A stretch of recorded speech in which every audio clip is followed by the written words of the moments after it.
you didn't get it? You didn't get it? Oh, I'll get it for you. Yeah. Yeah. I mean, yeah, No, no, big deal. No, you are. Because I even made a hit to Richard Booker, I guess is what I'm seeing. No, there's no hint, Tom. You are absolutely fine. I'd love to get it. I'll It's make great. sure that I'll tie this, if you don't see an email from me tonight, after this is all over with, saying, connecting you with them. Right. Then I'll make sure. Okay. Don't worry. No, sure, appreciate it. Absolutely, you have to be here. Yeah. Thanks for mentioning it. Yeah. Sorry that you had to. Doesn't make sense.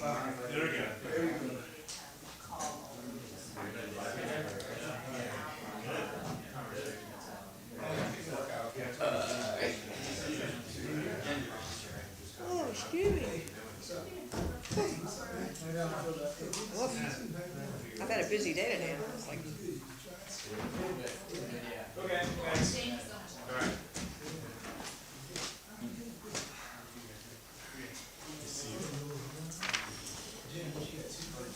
Mr. Ron, how you doing? Hey buddy, how are you?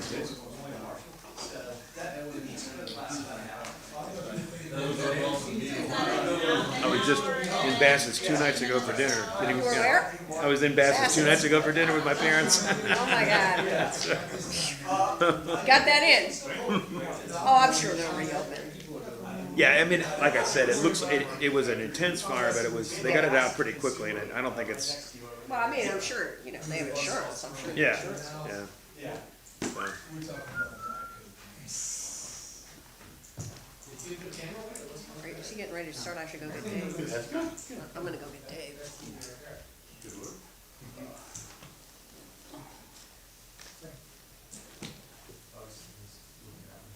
Here.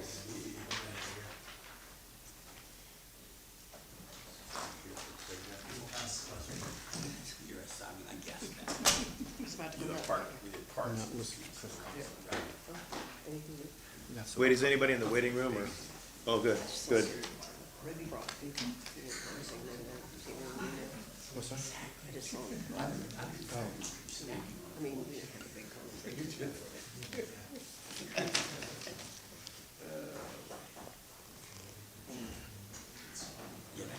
How are you doing, Dave? Good to see you. All right, everybody, let's call it to order.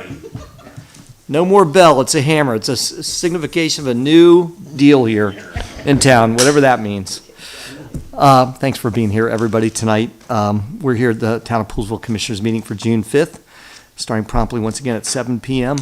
All the commissioners are here, as well as Town Manager Wade Yost, Assistant Town Manager Niles Anderegg. We have a couple of dignitaries, our delegates are here, as well as esteemed members of the Poolesville community. Before we get started, I'd like to have Jeff lead us in the Pledge of Allegiance. To the flag of the United States of America, and to the republic for which it stands, one nation, under God, indivisible, with liberty and justice for all.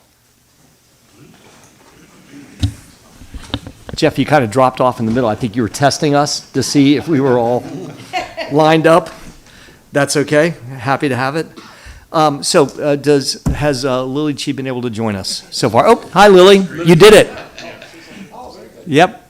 She's there.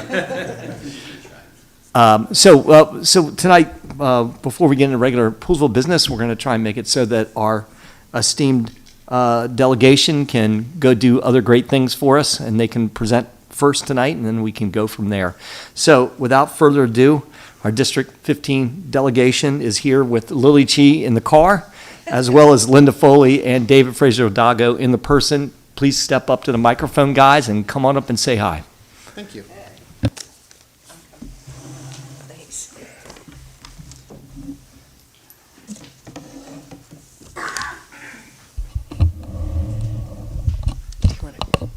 What's that? You go first. Okay. Well, thank you very much for having us. I know that Senator Feldman was in Europe, and I think he is on a plane. So I don't think he can call in from the plane. I'm sorry. But so thank you for having us again. And I thought we'd just kind of give a basic update. Most of you probably know what transpired this session. It was a session with a new governor. It was very different than it's been for the last few years. So working within the the kind of construct of the previous governor versus working with the construct of this governor is a very big shift for us. We did pass, I think it was about a $65 billion budget this year.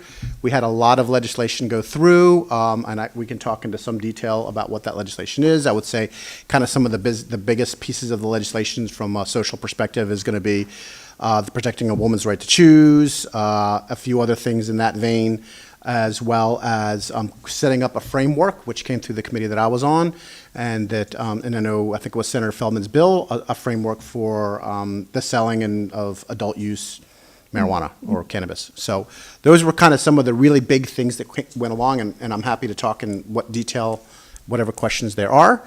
And then from my perspective, a lot of the work that I did was, some electric vehicles, some environmental work.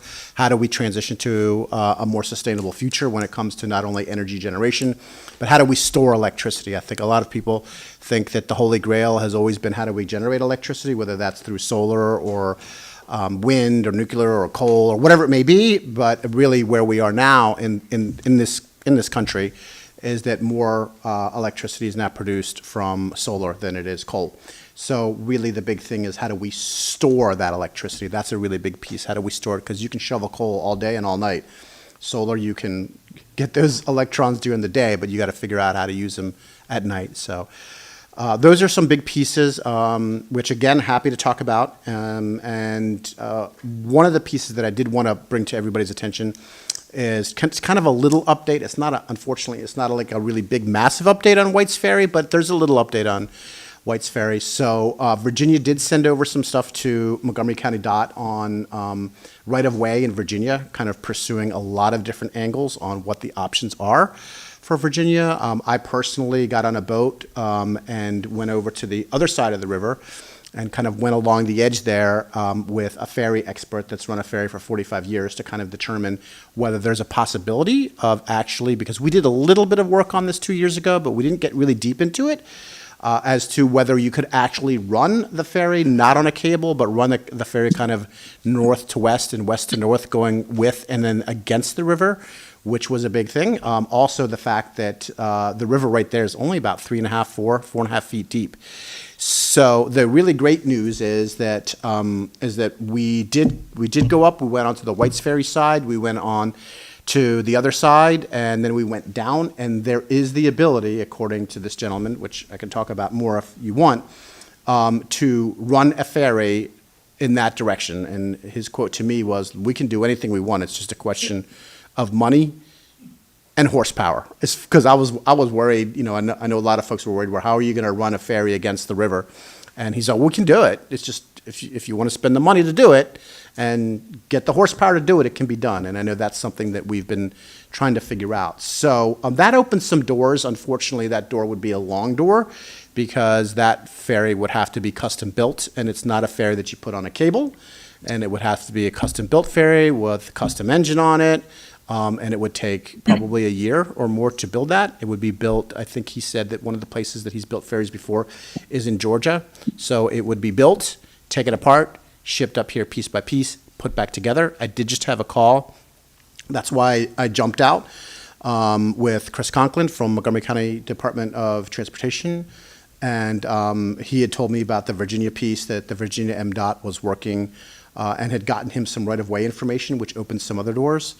Or at least puts to rest some. And then the District 15 team, along with you all, we sent a letter to the Moore administration. What we did is we talked to the Secretary of Transportation, and then they sent us a letter saying that they, after everything has been exhausted, that they would be interested in having conversations about executive conversations. In other words, the governor of Maryland, the governor of Virginia.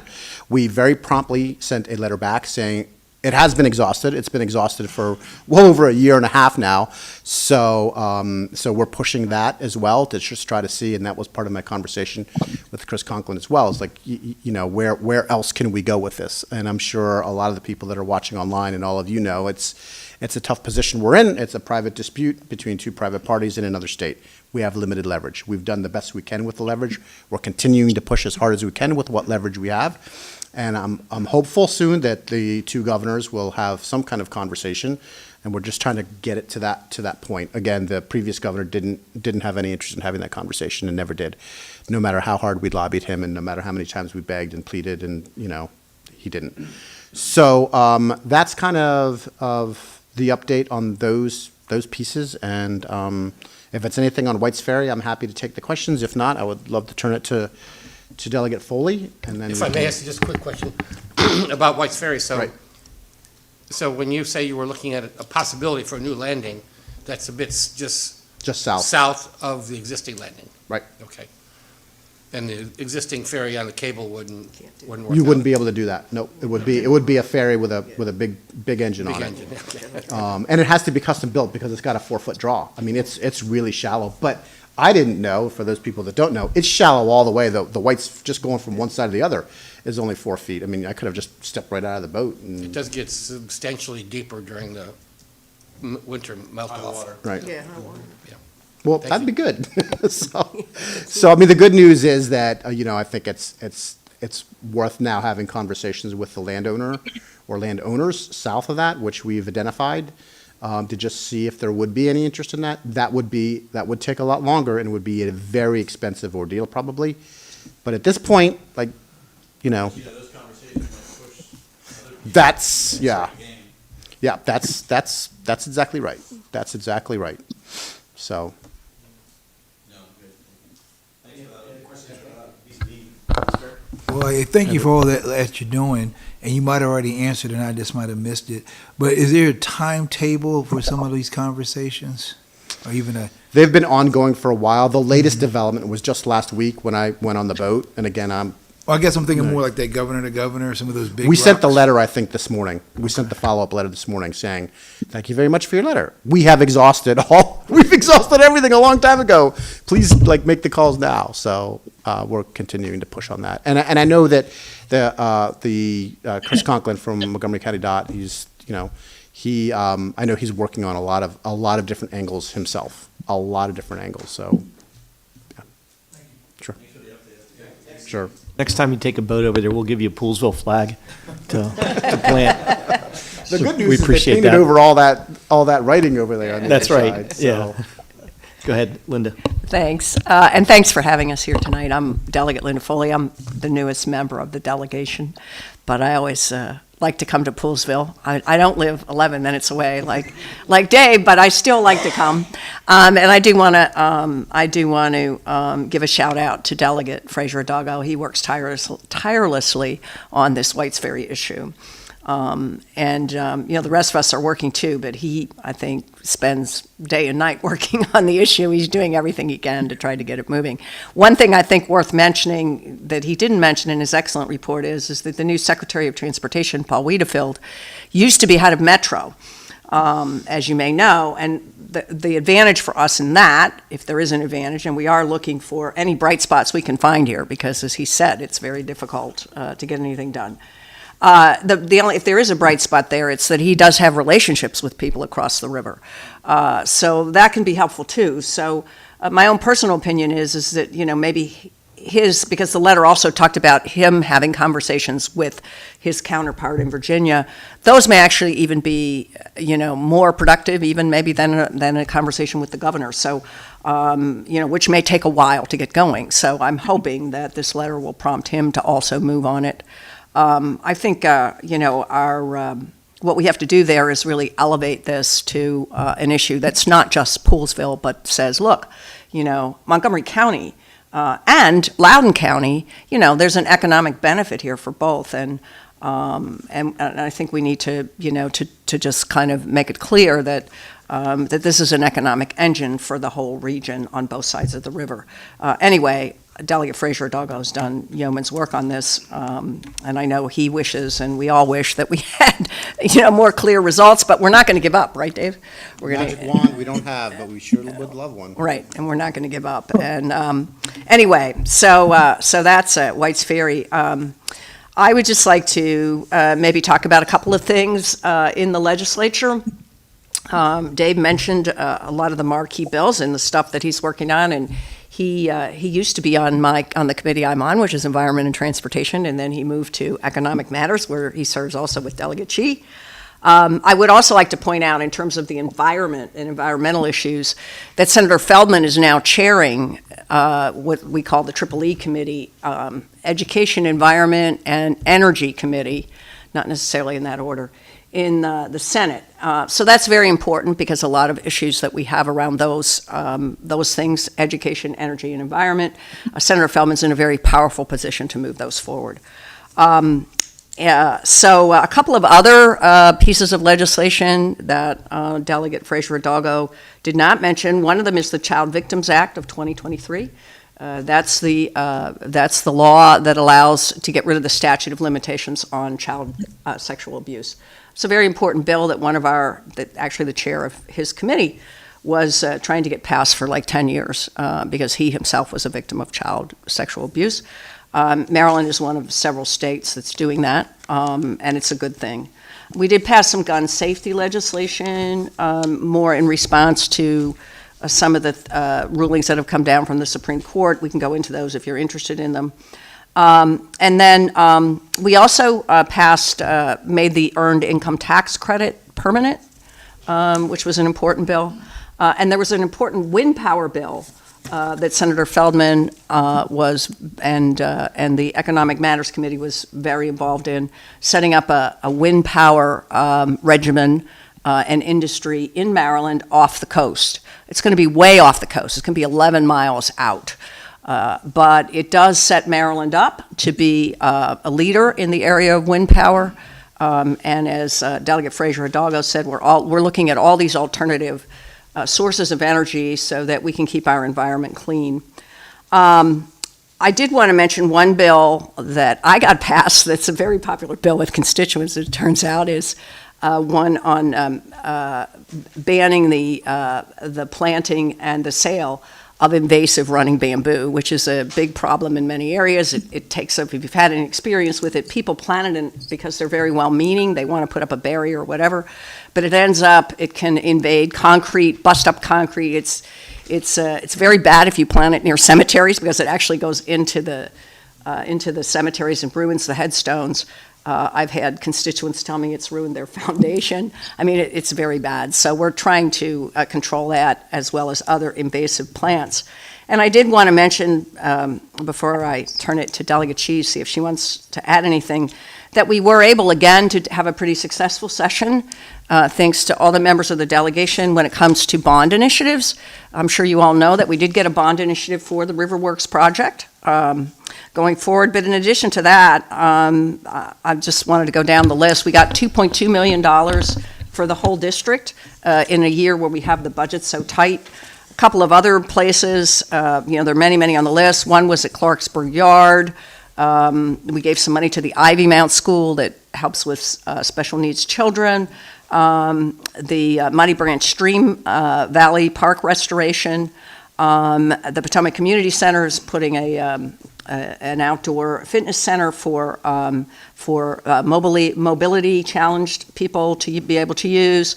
I mentioned Riverworks. We gave money to the Up County Hub, and also BlackRock got some money. And those are just a few. There's really a whole long list that I won't bore you with. But again, we did a pretty successful job in a year where the budget was pretty tight. I think we're all pretty proud of what we were able to do with respect to that.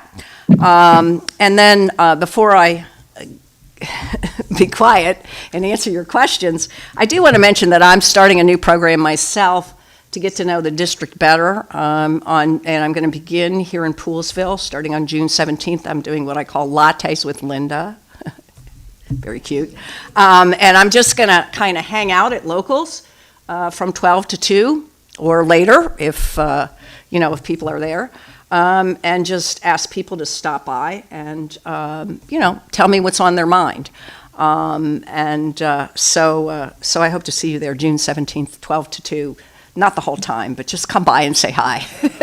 And my husband, I have to admit, I'm starting in Poolsville at Locals because my husband, one of the reasons is my husband keeps bugging me that he wants to come to Locals. I said, well, okay, so we're going to do this. The other ones will be at Starbucks. I mean, I'm going to do them all through the district, but the other ones will be at Starbucks and other places, but this one's going to be at Locals.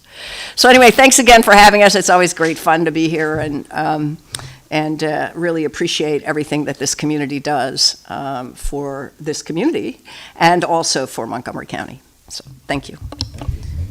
Serve it up on a platter real quick. What was the number for Riverworks again? 200,000.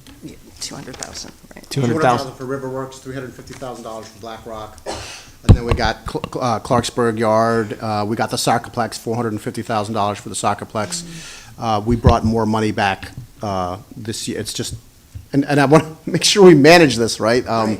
In the coming years, there's probably going to be some, budget constraints, so I wouldn't count on it. But we are doing that. We're bringing more money back. And there's already, I've had conversations with several of you already about other bond initiatives We'll for be Poolsville. giving you a list, don't worry. I've already got the list. You Yeah, don't have good. to give me a We'll list. be revising it. Probably higher But numbers I since you do- said there's a budget constraint. I do want to emphasize what Delegate Fraser Dago mentioned, which is that we really do have to manage expectations here because our budget now is not what it was in 2022. I mean, part of the problem, people don't realize this, is people say, oh, we had this budget surplus, and we did. You know why we did? Because 6,500 state jobs were left vacant. And, when you couldn't get unemployment, and when the 529 plan, which, by the way, was another fix we did in the legislature, when the 529 plan was falling apart, and you couldn't get your easy pass straightened out, that's all because there weren't any people working for state government. So now we're trying to fill that, the governor's trying to fill all those positions, and the budget surplus goes away, and we actually came in with a pretty tight budget. So going forward, it's going to be a little more difficult, but we'll do our best, as always. Well, the other piece about it, and I'm sure all of you know too, is that there were a lot of federal dollars, pandemic federal dollars that were coming Yeah. into the state. Yeah. And we were trying to take advantage of as much of it as we could. Not this session, but the previous session was equally generous for District 15. I do need to stress that myself, Delegate Foley, Delegate Chi, and Senator Feldman, we all work really hard to bang up as much as we can the General Assembly to bring as many dollars back to Montgomery County. And we brought a lot of money back to the county itself. But particularly, we try to bring as much money back to District 15 as we can. And we'll continue to do that as long as there's the money there. We're going to grab whatever we can. You guys have done a good job for us, and we appreciate that. And we expect you to fight as hard as you fight, or harder for us, and we know you do. So Yeah, I already got in my head the list we it's talked good. about. That's so. fine. That means we've been working hard. That's good. Yeah, you have. Yep. It does. You've been doing it. Sarah, you got something for us? I do. Thank you. Delegate Foley, I love, and also Delegate Fraser Hidalgo, the work that you're doing. I just want to follow up with the bill on the invasive bamboo. With the farming community that we're a part of, invasive non-natives can cause a huge problem. You mentioned like the damage that bamboo does to structures, but there are other invasives that we have that are really destroying pollinator habitats and native species that are valuable to those pollinator insects. Yes. And I'm just wondering if your bill includes other Class 1 non-native invasive species. My bill does not, but other bills did open the door there. And Okay. the great thing about the Maryland legislature and the position that we're in now, with a partner in the governor's seat, is that, we can come back this year and make things stronger and stronger. So this all sort of piqued my interest in invasive species. Yeah, I think there are more invasive species that we have to take a look at. I know that, I believe it was Delegate Charkoudian had a bill to, for the pollinators, yeah.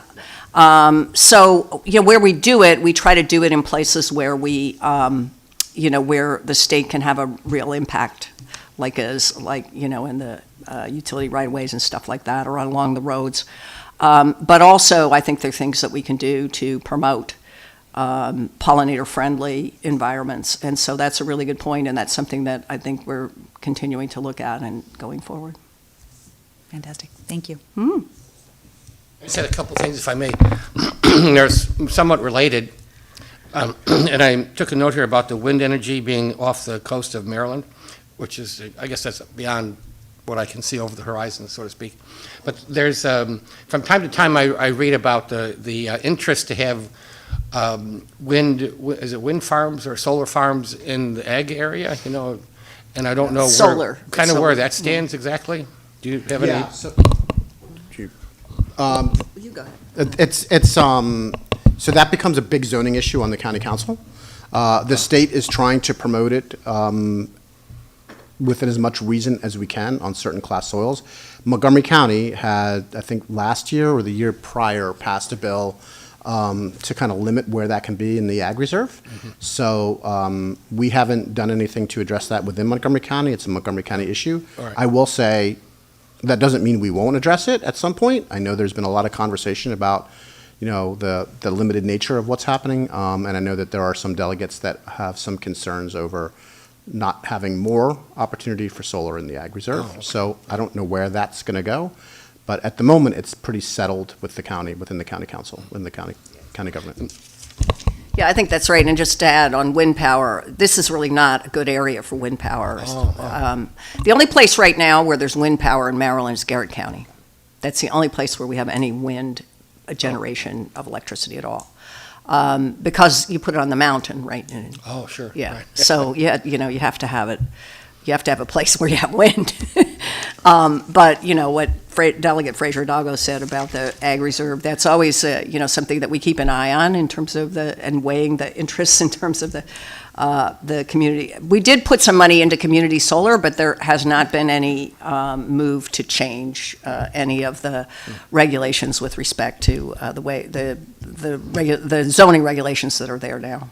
And Montgomery County does have a green bank, which is doing a lot of projects, and they are getting more money to do more projects. And the state, this last session, set up a bank as well.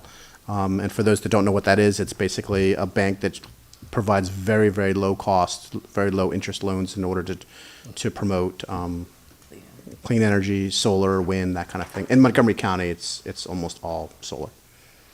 And maybe just one other quick thing. Delegate Hidalgo, you mentioned EV vehicles. And I know, I believe Montgomery County has some type of program where, you know, if you're interested in an EV vehicle, you can purchase it through some mechanism. Does Maryland have a something like a rebate program like the federal government has for those that are interested in electric Sure. vehicles? Yeah, actually, in the 2022 session, it was my bill that we passed, but it was essentially in incentives. So it was $10 million a year for 4 years, so $40 million total, broken up. A majority of that money, it will go toward electric vehicles if you purchase an electric vehicle. The bill goes into effect in July 1, so if you're thinking about buying an electric vehicle, I would wait till July 1 to do it. And it's up to a $3,000 rebate incentive from the state, depending on some factors. There's an MSRP or a base price cap of, I think it's 51 or 52,000. But I will say, to your point, if you can get the timing right and couple that with the federal incentives, which is currently, depending on the vehicle, $7,500. If you get the timing right, you could get $10,500 off of an EV. And if you can get an EV in the $40,000 or $42,000 range, then you're down to 30 grand or maybe 28. And there are some manufacturers that have $28,000, $29,000 vehicles, so you can get into one for 19 or 20 grand if you get the timing and everything right. Sure. Yeah, I think the action on EVs in the coming session is probably going to be on EV infrastructure, which Delegate Fraser Douglas worked on, but, you know, we need more work in that area, and I think they're more. Chargers are, all of your chargers right Right, here. I right. drove by because I was curious. Every Right. single one is in Right. That's not true in the rest of the county. Or So, the rest of the state. or the rest of the state. So, so I think that, you know, that's where we're going to see some action on EVs in the next session. And I will say on a very quick side note, the thing that's very fascinating about it is that last week, Ford Motor Company threw in with Tesla on Tesla's charging network, which is a massive, that cannot be understated in any way. That is a massive shift in policy, because I think a lot of the other OEMs are going to be forced to go in that direction because that infrastructure works and the other infrastructure has proven to be very challenging. Tesla plug has always been unique among Teslas and not adopted by the other manufacturers. Right. so- And the fact that Ford jumped in just gives so much credence to it. Oh, excellent. Yeah. Sure. I can geek Plus out the on huge EVs. charging network that Tesla's built and nobody else has. Yeah, it's crazy. That might have had a little something to do Yeah. with it, with Yeah. Ford. Well, I think Ford's looking at like, how do we survive, right? Yeah. So, Yeah, huge difference.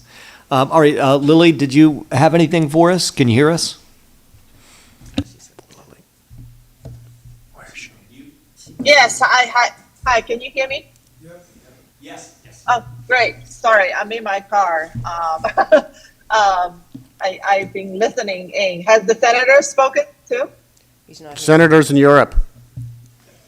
Oh, that's right, he's visiting Europe, okay, never mind. Thank you for hosting us. So I just want to highlight a couple other bills that we passed that people might be interested, which are pretty significant. One is led by my committee, Economic Matters Committee, which Delegate Freeman Hidalgo also serves now. We led the passage of the cannabis reform this year, which got a lot of press coverage, and it's going to be a whole new industry being set up. I don't know if any of them mentioned that, because I joined like a couple minutes later. Of course, we also passed the family and the medical leave insurance program this year. Finally, it was my bill to add modifications so that we can finally, as a state, start offering, and it's through the businesses and employers, including public and private sector employers, regardless of your employment size. If you are an employee, then you can enjoy the benefit of paid family and medical leave for your loved ones or yourself. It is a huge milestone legislation that took many, many years and many good people's hard work. I was a small part of that this year to get to the finish line, but it was a significant piece of legislation. Of course, especially led the way in advancing some of the clean energy legislation that some of them probably have been discussed, including wind energy. But I personally tried to introduce a couple of what I consider to be important pieces of legislation that did not end up passing, but I think we did a lot of good groundwork that will pave the way for next year, which is to incentivize electrification on the home front to reduce the pressure on the grid down the road, to also help incentivize electrification so that consumers will have the incentives to use electric stove instead of gas stove, to use electric furnace instead of burning fossil fuel, and all of that to make sure we leverage the federal funding and the federal incentives, and to ensure that Maryland's incentive programs reflect the overall spirit of electrification and not force consumers to make the choice of taking advantage of either the federal incentives or the state incentives. So all those things are related to our committee work. And this session, I started as chair of the business regulation subcommittee. So we did a lot of work on business licensing and all that good stuff. And one of the bills we helped advance was the Fair Wages Act, which is the governor's bill to help advance the $15 minimum wage to accelerate the timeline by 2 years, basically. Honestly, vast majority of Maryland businesses are already offering that level, so the impact should not be huge for businesses. And I personally care a lot about economic development and business growth. So I introduced several economic development bills, including one manufacturing, which is securing $1 million extra funding to make the pilot program permanent.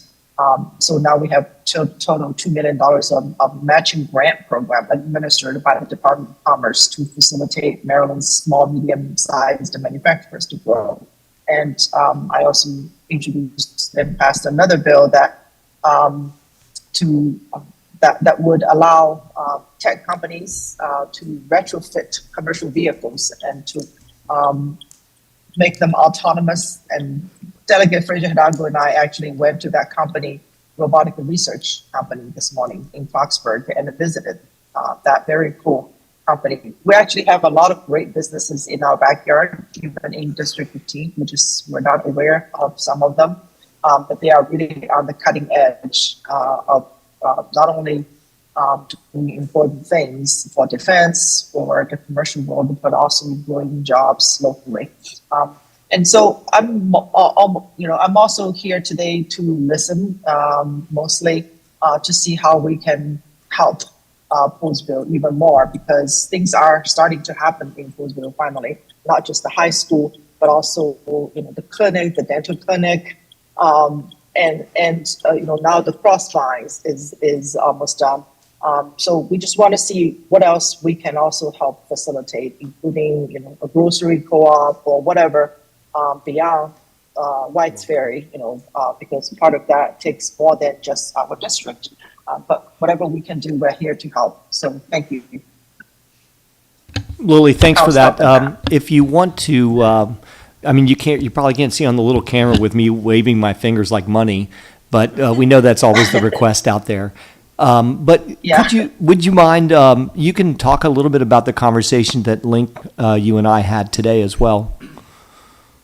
Oh, okay. Yeah. So earlier today, Link invited Jim and me for a conversation over Zoom to start exploring Western Montgomery County's economic development opportunities, mostly related to agritourism, leveraging the existing assets of this hub and spoke business model, and how we can bring the county resources and the focus together to make sure that we facilitate the economic opportunities.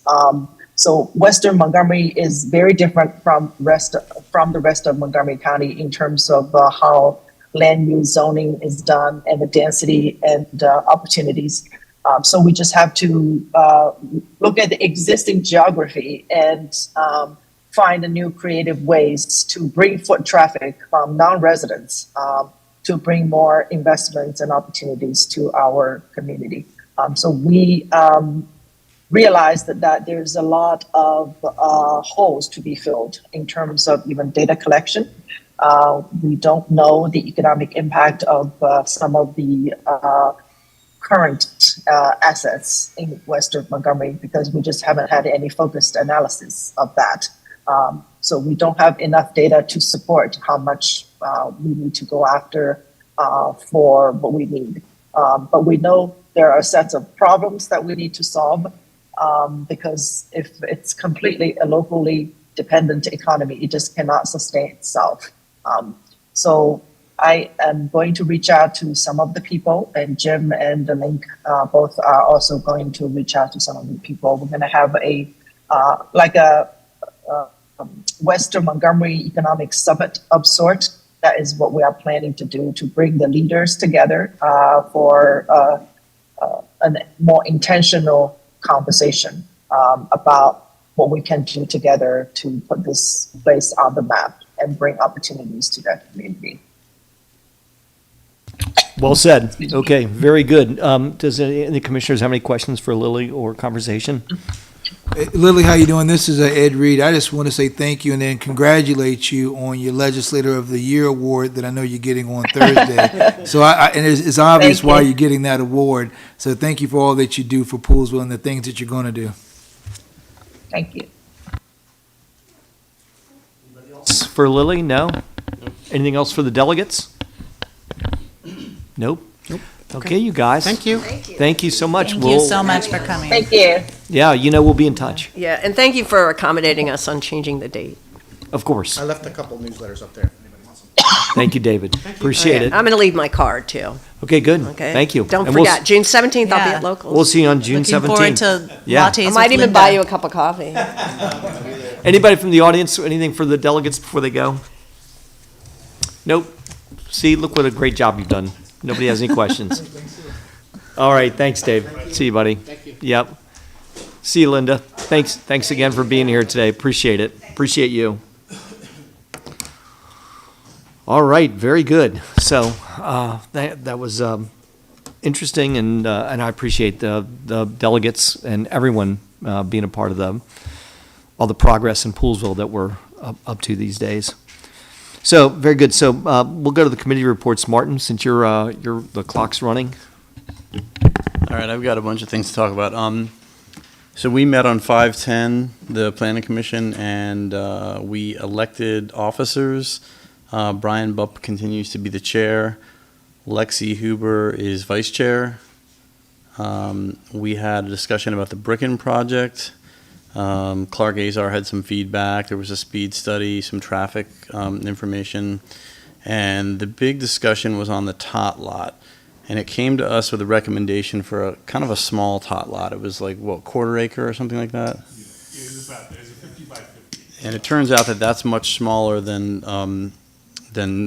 other parks of developments that size.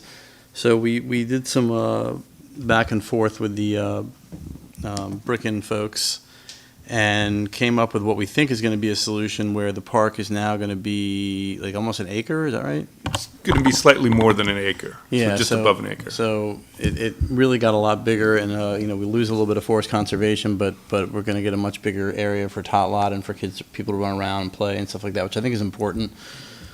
Am I saying that right? Everything It still will accommodate forest conservation, just in another area. right? Yeah. Yeah. Okay. It shifted. Yeah. That's right. Yeah. Okay. We talked about the comprehensive plan, updated land use maps and data, municipal growth goals and objectives. We discussed the next steps. We are looking at an August or September completion date, worst case scenario, September, October. And then in addition to that meeting, we had a work session, and this was kind of a different work session. It was originally going to be with Wallace Montgomery, but we decided that we were going to just have it amongst the planning commissioners and Wade and Niles, and I think John Strong was there as well. Just discussing, trying to get the process felt like it was getting a little bit off track, and just trying to discuss how to get it back on track and like how to better communicate with Wallace Montgomery. The takeaway from that is that we're going to work to be more collaborative, involved with Wallace Montgomery. So that was good, and I expect that things are going to be a little more expedited going forward, which will be good. Not to say that they haven't been, hasn't progressed nicely, but I think it'll be better now. I think we'll be back on track a little bit. And that's all I've got for the planning commission meeting. Commissioners, any questions for Martin about the planning commission? None? Anything on the planning commission, guys? No? All right, very good. Thank you, Martin, for that. Appreciate that. And I know you guys are striving hard to keep the comprehensive plan on target, We so are, yep. appreciate the refocus. We have another work session planned, so it's a committed group, and we have to have meetings in addition to the monthly meetings, so. I know it's a lot of work, but I appreciate it, and also too, it takes a little bit of it takes some focus to realize that you're not exactly on the track that you want to be, but that the guardrails are there and you're using them, so Yep. it's good. We appreciate that. Thank you for that. Ed, did you guys just collaborate on your dual reports there? We're always collaborating all the time, Providing some good mentorship. right? So, but in terms of the sustainable pools, I missed part of the meeting because I was over at the Narcan training that WAMCO, so definitely want to give WAMCO a shout out for sponsoring the Narcan training. I recommend everyone get that training, but I did get the notes. And so some of the things discussed at the meeting was partnering up with the commission or with the town to better educate the community on dual streaming, recycling. So as that kicks off, really just looking at how to even have some events where it could be meetings, but really talking to people about how do you do the dual streaming, what's recycled, what's not. The other thing that they talked about was The Pick It Up Poolsville, that's continuing to go forward. They had one on the 27th. The next one is June 10th. Another issue was looking at Elgin Park in terms of just looking for a recycle bin. There's been some recycle bins put up at some of the other parks, but Elgin Park doesn't have a recycle bin. And then there was talk about looking at composting, really wanting to explore that, learn about different companies that do that. But that's something that would happen further down the road. But just to let you know what that committee's talking about, it's who are the companies that are composting, having them come to our meeting and just share what they do. So then we could come back and say, hey, this is what we found out to the town, to the commissioners. So that's about it for Sustainable Poolsville. Any questions? Okay. Very good. Thank you for that. Ed and Sarah, for us, Fair Access? Yeah, I felt like we got a fantastic update on White's Ferry from Delegate David Fraser Hidalgo. I'll just add that we are also continuing to work with Evan Glass to schedule an oversight hearing with the Transportation Committee, and following up with some other additional leads. I think we are all trying to exhaust every single option. Our emphasis is also on the community center and making sure that that gets funded. We have the funding for the POR, and they've done that, and we're waiting for the results of that. They said spring, so like June-ish? Yeah, and unfortunately, it's more like the fall. Okay.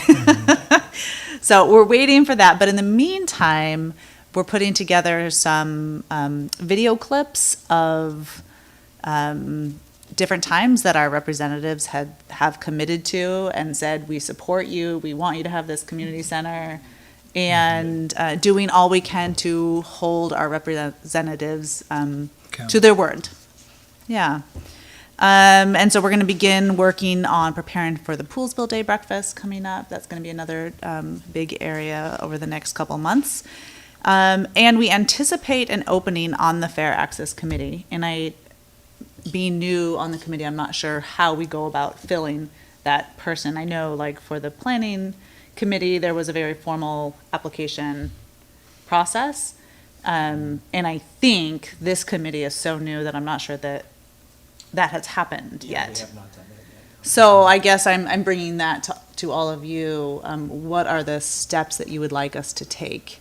Right, so we do have a policy in place that kind of outlines exactly what we'll do. Okay. And so we have to do an advertisement of it, and Okay. then the body themselves gets to go through the applications and pick out the ones that they want to, that they like the best. They don't have to go through a formal interview process with the commissioners, Okay. but they need to be appointed by the commissioners. Okay. Excellent. So if you guys are ready to start that. Make we official on that resignation? Linda said she's, does not want to serve any further. Linda Sherry. Yeah. So-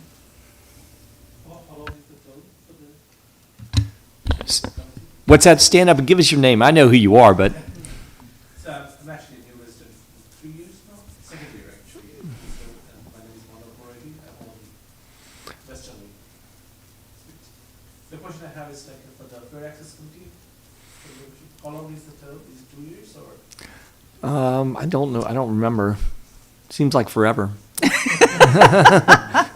I don't know. Is there a policy on that, Wade? There is a term, but I don't. There's a term. recall We'll come back to you on that, and it'll be advertised, and we'd appreciate if you want to volunteer. That would be great.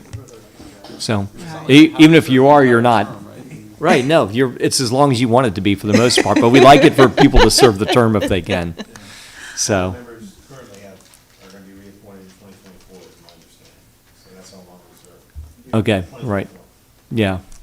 So, but, you know, be in the you and me can email, and we'll get that to you as well. So, Yeah. thanks for that. I know we don't have every code memorized, but we try. All right, that's it for the Fair Okay. Access Committee. Thanks for Fair Access Report, appreciate that. Jeff, what do you got for us, buddy? Okay, so we had the election of officers. This is for the Parks Board. Jeff McIntyre was elected as the president of the Parks and Streets Board. We also have public comment from John Waltz. He noted that the stop sign at the corner of Wooten and Hoskinson is mounted on a short post Mr. Strong determined that there is a standard height for the stop sign posts, and he asked Preston to look into it. We also heard from Mr. Jamieson regarding a Bricken property, and particularly around street names. Mr. Jamieson requested to add Ruth Fisher to the list of approved potential street names. Miss Ruth Fisher was the owner of the farm where the Bricken property development is located. Then led a discussion into the field dedication and field naming policy.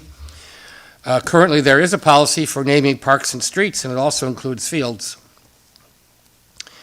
And the general consensus was to, pardon me, to develop a policy for the commissioner's approval for field dedications within a park. Niles, I'm not committing you to something. Niles will share the existing parks and streets naming policy for review towards developing a field dedication policy. We also had public notice, so Assistant Town Manager Niles and Durag will post a public notice that the tennis courts at Helmos will be reconfigured as a multi-use court for tennis and pickleball. And we had, let's see here, 1, 2, 3, 4, 5, 6, 7, 8, 9, about 10 different people write in. Most were in favor. Some said as long as the pickleball nets were movable, you could still use the courts for tennis, and so on. That seemed okay. One gentleman said he thought the pickleball, what is it even here? Even happier to see pickleballers have other options because they've been extremely territorial. So I don't know if that's true or not. I can't say. I don't know. And also solicitations for names for parks and streets. So the Parks and Streets Board discussed the possibility for having an online form that folks can suggest names for parks and streets and provide justification for their submission. We also talked a little bit about the speed study that was done on West Willard, and the speed was not excessive on West Willard. 85% of the cars were below 40 miles an hour. There is a proposed four-way stop, which will be when what the Bricken property is. Yeah, so in their plan, they put in a four-way stop at where Bodmer would continue if the plan was approved to go across. to go there. So it would be a four-way stop there. Well, thank you, Niels. Preston gave a report. Ticket sales for Springfest is way ahead of last year. There will be a fishing tournament at Stevens Park. The fiscal '24 budget was approved. Preston is working on grants to redo the pickleball courts. The Parks and Streets members will have a walking tour to see the areas that are returning to nature. Returning areas to nature has several benefits. Reduces the use of mowers, which reduce the carbon footprint as well as lengthening the service years of the mowers. Invites nature, including songbirds, flora, and fauna, to return. Invites the diversity of nature and wildlife to reestablish itself on these natural areas. The agenda for the next meeting is to consider an application for the ISKCON Parade. Also, Helmus tennis courts discussion continues, fishing tournament review, Stevens Park Trail upkeep, and the West Willard speed study. We also received, we haven't really talked about it yet, but we received a petition, more than one petition, for the removal of the rubberized mulch on the tot lot. So that'll be part of the discussion coming up. That's it. Thank you.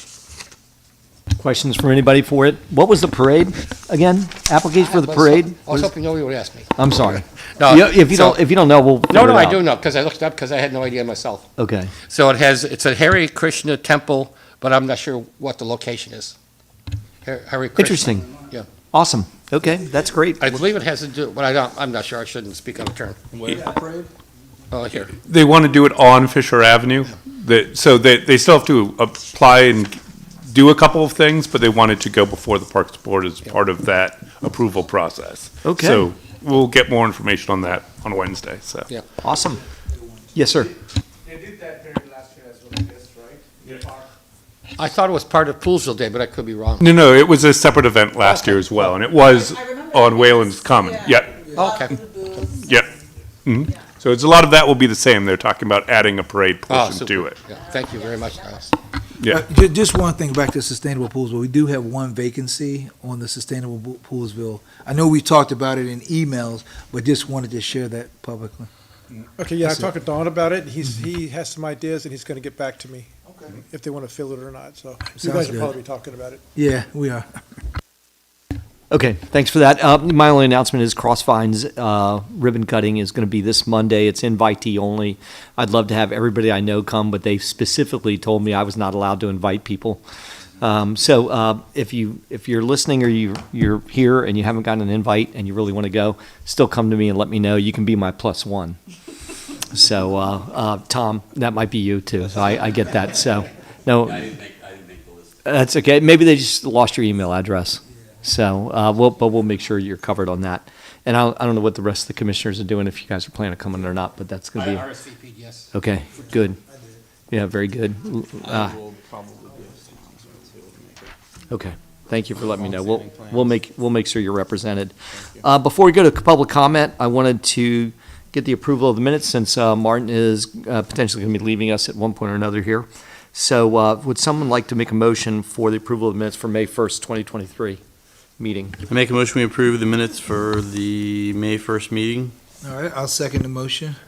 We have a motion and we have a second for approval of the minutes for May 1st, 2023 meeting. Any questions, changes, comments? Nope. All in favor of approving the motion for the approval of the minutes of May 1st, 2023, please say aye. Aye. Opposed? Nobody. The minutes have been approved 5-0. Okay, public comment time. We've got two residents that have signed up. One is former Commissioner Jerry Klobakowski. Jerry, come on up, buddy. Did we skip announcements? We did. Oh, yeah. Well, I rolled them into the committee reports again, so sorry about that. If you have more announcements, we'll go back to you. Thanks.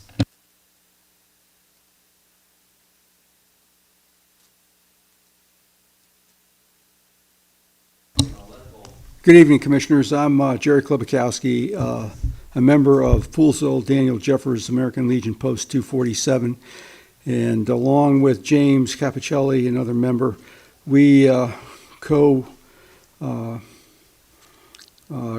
organized the Post's Memorial Day celebration at Wayland Commons. We'd like to thank this town for the support of that event, and publicly thank Tad Bodmer for getting the crane with the huge flag behind us in support of the Memorial Day celebration, and thank the Scouts, the two Boy Scout troops, and the Brownies from the Girl Scout troop that attended, that helped us celebrate the memory of, along with Commissioner Jeff Eck, who came to help us recognize and celebrate the memory of the lives of those who gave their lives for this nation. And I'd like to thank you all for that, and thank Jeff for attending. And also Pastor Joel, who did a very good rendition of our national anthem, and God Bless America. And it was very well attended, and thank you all. And I've never been that short ever in my life. I'm waiting for the other shoe to drop. But I Gotcha. could go on, but I won't. Up, 3 minutes is up. Damn, that moved pretty quick, didn't it? To point out that Jerry's shirt matches his shoelaces is very stylish.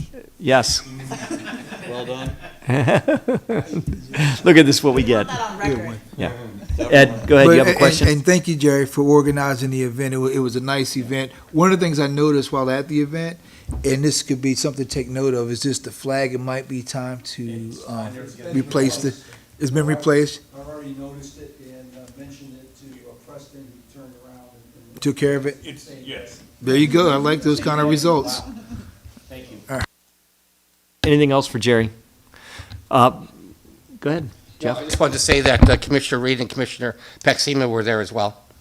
Thank you. And thank you very much, Jerry. I would like to mention one thing, and that's what happened on Route 28. I know it's outside of town, but that was really a disaster for anyone who was traveling east or west on Route 28 when they were slurrying the road, which was like putting lipstick on a pig. It was still a pig. And I cannot believe that the State Highway Administration, I wish Lily, and I wrote an email to our district delegation, that somebody in SHA really needs to take task for that, because that really held up people from appointments, whether they were business or medical or travel or whatever. I know I was delayed over an hour or half hour, and that backups were over a mile long. It was really disgusting, and I would hope that, things could be better coordinated later on in the future. And if you ever talk to our delegates, that you tell them that that's unacceptable. You don't have a 3-mile work zone and people only working in half a mile of it. That's not right.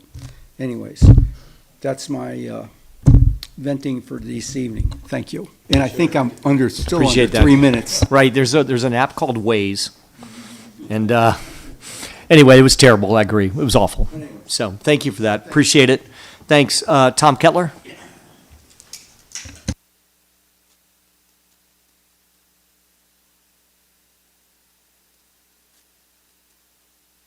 Tom Kettler, Damascus, Maryland currently, but soon to be back in Poolesville. I wanted to give you a couple updates from Chamber of Commerce. First, I'm sure most of you knew today, but our Bassett's in town had a major fire in the afternoon. I'm sure that's not news to everybody, but I stopped by and I texted Erica, who owns it, and told her if there's anything we can do, let her know. But apparently there's a fire in the prep space as you go in the back door. And I've never seen so many fire trucks, and they came from everywhere. But so that was a good response. But at any rate, the other reason I wanted to give you an update is give you a status on the map, which the commissioners have been very generous to give a grant, which we will be getting, I guess, in July. The map is about 98% there. I would have brought it tonight, but what I will do is when I have the final mock-up, I will make a point of getting it by town hall, and I'd like people to take kind of one last look at it to see how it can be updated. But we've got all the ad spaces sold, so thank you all our chamber members who supported the map. We also, I feel good, and again, I appreciate y'all's comment when I was here for the grant, that we did reach out to Kelly Groff with Visit Montgomery, and they've been supportive of the map. They actually bought several ads, and on the back of the map, we're going to feature, they have a existing program called, I think it's called the Taste Masters Trail, and they feature breweries and wineries throughout the county. So we're going to be featuring Windridge and Landmade, and Crossvines is also running an ad. So we're really trying to sort of boost up the that aspect of the tourism. Come out to our area and go to Landmade, go to our local Rocklands, which has obviously been here a long time also. So anyway, I just wanted to let you know, again, I appreciate your all support of that. We're also going to be, once the map is finished, we also upped our publication. We were going to do 18,000. We've now upped it to 20,000 maps because we got some more support from the Visit Montgomery folks. And once we finish the base map, we're going to try to figure out a way to digitally put it online, because the Chamber is actually redoing our website along with everything else we're doing right now. And then we'll also redo the maps that go in various locations, like in front of Wayland's and over on Bassett's. We've got 6 or 8 or 10 outdoor maps that we'll also be updating based on the information that's on the map. But again, I just wanted to give everybody the update, and I appreciate commissioners who have been supportive of the Chamber and our events and showing up. I do appreciate everybody making that effort as we continue to try to bolster the Chamber. Chamber's now up to about 160 members, so we're really working very hard to coming out of the pandemic, because I think a couple of years ago we were probably down to 100 and 120 or something, so we're boosting it back up again. So again, thank you all for your efforts, and we'll continue to do ours. Thanks. Thanks, Tom. Anything for Tom? Anybody have any questions for Tom? Okay, back to announcements, which I am going to merge announcements and committee reports at our next meeting, so be prepared. Martin, do you have anything for us? The only announcement that I have is Jim and I attended the Canal Towns meeting, which seems like years ago at this point, but it was like a month and a half ago. It was interesting. It was good. It seems like they're a small but important piece of the economic puzzle here. So it was good to have them here and actually meet them. Jim gave some remarks and did a good job, as Jim does with his speaking. I didn't sing any songs. Didn't sell any homes, but did a great job. And as you all know, I have to leave shortly, so I wanted to just go over a couple things before I leave, and I will watch the rubber mulch chip discussion tomorrow. But I do, with what I have read, and I think that petition that was it Tim Whitehouse started, was that his name? Was I think we have 2 petitions started, right? Didn't we have 2 that came through? Well, there was a Poolsville Green, they might have been combined as far as the petition. Well, goes anyway, at this point. I read through, there was a lot of information associated with it. It was excellent information, and I'm sorry to miss the discussion because I know you guys have great information, but from what I've learned so far and from my own research, it does seem like we should probably start taking the steps to remove it and replace it, as near as I can tell. Again, like without having the benefit of hearing what you all have to say, which I value. And then there was a discussion amongst the commissioners about bullying and how to proceed with that. And there was some talk about do we hire a police officer? And I would just like to say I don't think that's a great idea. I think that number one, if you have a police officer at one place, you pay him. And I think the figure was like $100 and some odd thousand a year, Monday through Friday, to have a police presence in McDonald's. I think that you can't have police everywhere all the time, and I also think that that's not the right approach. I think a better approach would be this board to discuss like extracurricular activities, lectures for parents on modeling behavior, recognition and prevention of bullying, things like that. Make bullying resources known, like maybe have Kathy do like a presentation, like we have the health stuff, on like how to prevent bullying, that kind of thing. And I did a bunch of like reading about this before I came over here. And the Montgomery County Public Schools, it does have an app called Stronger Student, and part of that is like reporting bullying and how to handle bullying and stuff like that. So that might be a good resource we can push out there and try to get people to, I don't know how we can talk about it, but I think that the better approach is not like to try to have like somebody watching, police officer watching everybody constantly, but like trying to like figure out like how we can be support the community better, give kids more activities, educate parents better about like the whole thing and everything. So those are my thoughts on that, and I appreciate you indulging me and letting me speak about those two things. So thank you. Anything from Martin on his announcements? Jeff, announcements, buddy? I do have several. The Upper Montgomery County Volunteer Fire Station will have their pork and beef sales on June the 10th, starting at 11 a.m. until sold out. It sells out usually pretty quick by 2, about give or take 2 o'clock. Also, the CPR class that we're going to have on June the 3rd, which already passed, the hands-only class that was postponed for low enrollment, so we will reschedule that. That was in preparation for the outdoor AED. So we have to reschedule that.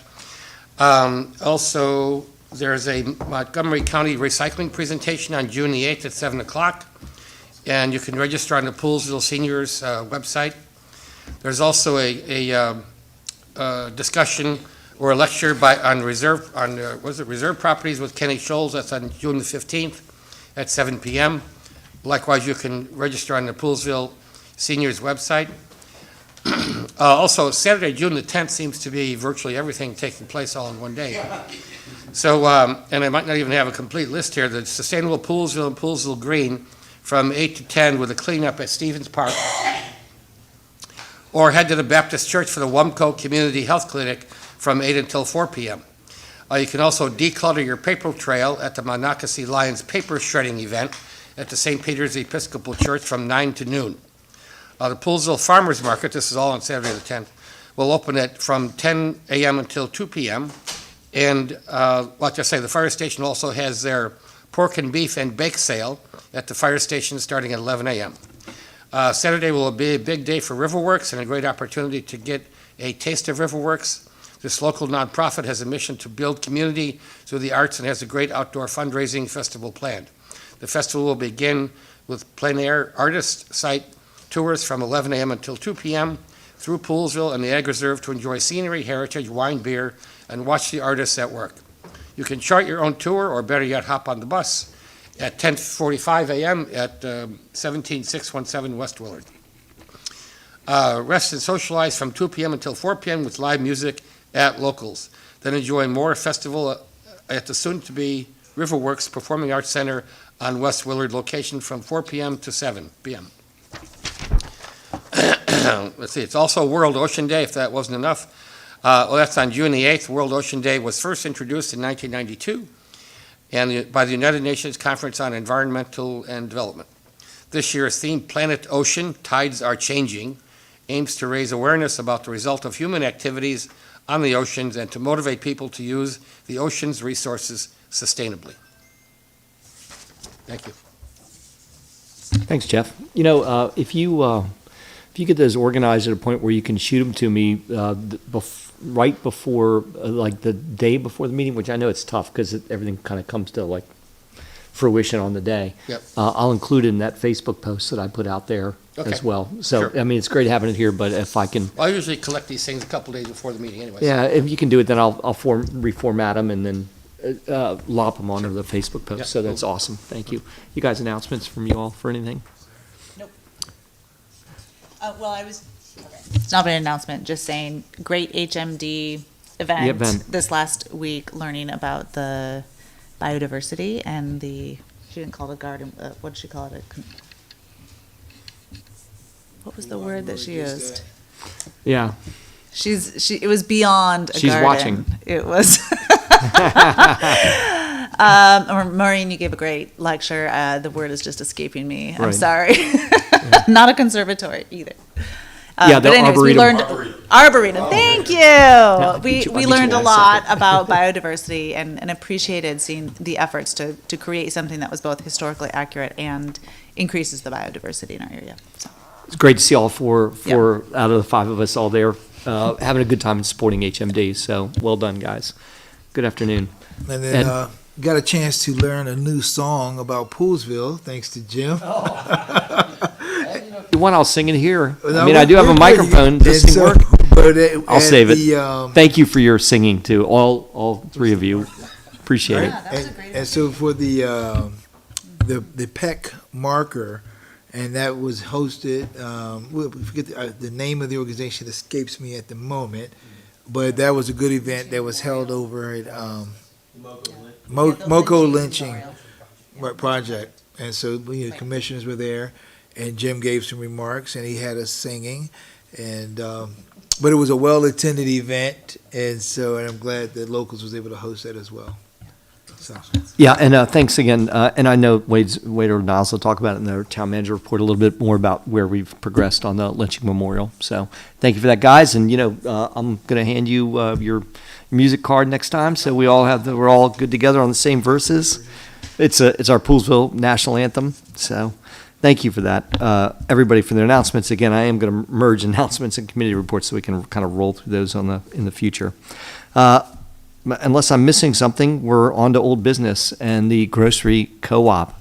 So before I bring up Nathan and Jennifer, our informal co-op committee, which consists of Link and myself as well as Nathan and Jennifer, it's not been a period of inaction, but we've been moving forward with plenty of discussions about the market analysis that we purchased through the town, and then the goal tonight will be to hear a little bit more about the pro forma that we'd like to order and again spend some town funds on, but it's something that is like what we would call stage 2 in terms of the moving forward with the grocery co-op to determine if we're going to move forward with it. Town staff, anything before I introduce these guys? Nope. Okay, Jennifer and Nathan, come on up.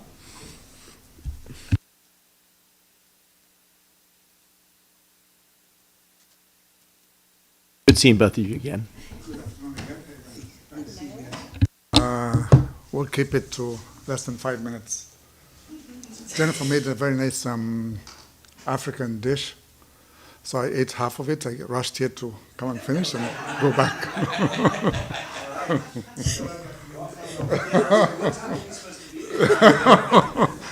Unfortunately, you know where we live. I'll let Jennifer just add a little bit, and I'll conclude. Lady and gentlemen, that's beautiful. Thank you for having us back here again. What I can say, the reason why we are here is, let's agree, co-ops rock. That one, let's agree with that.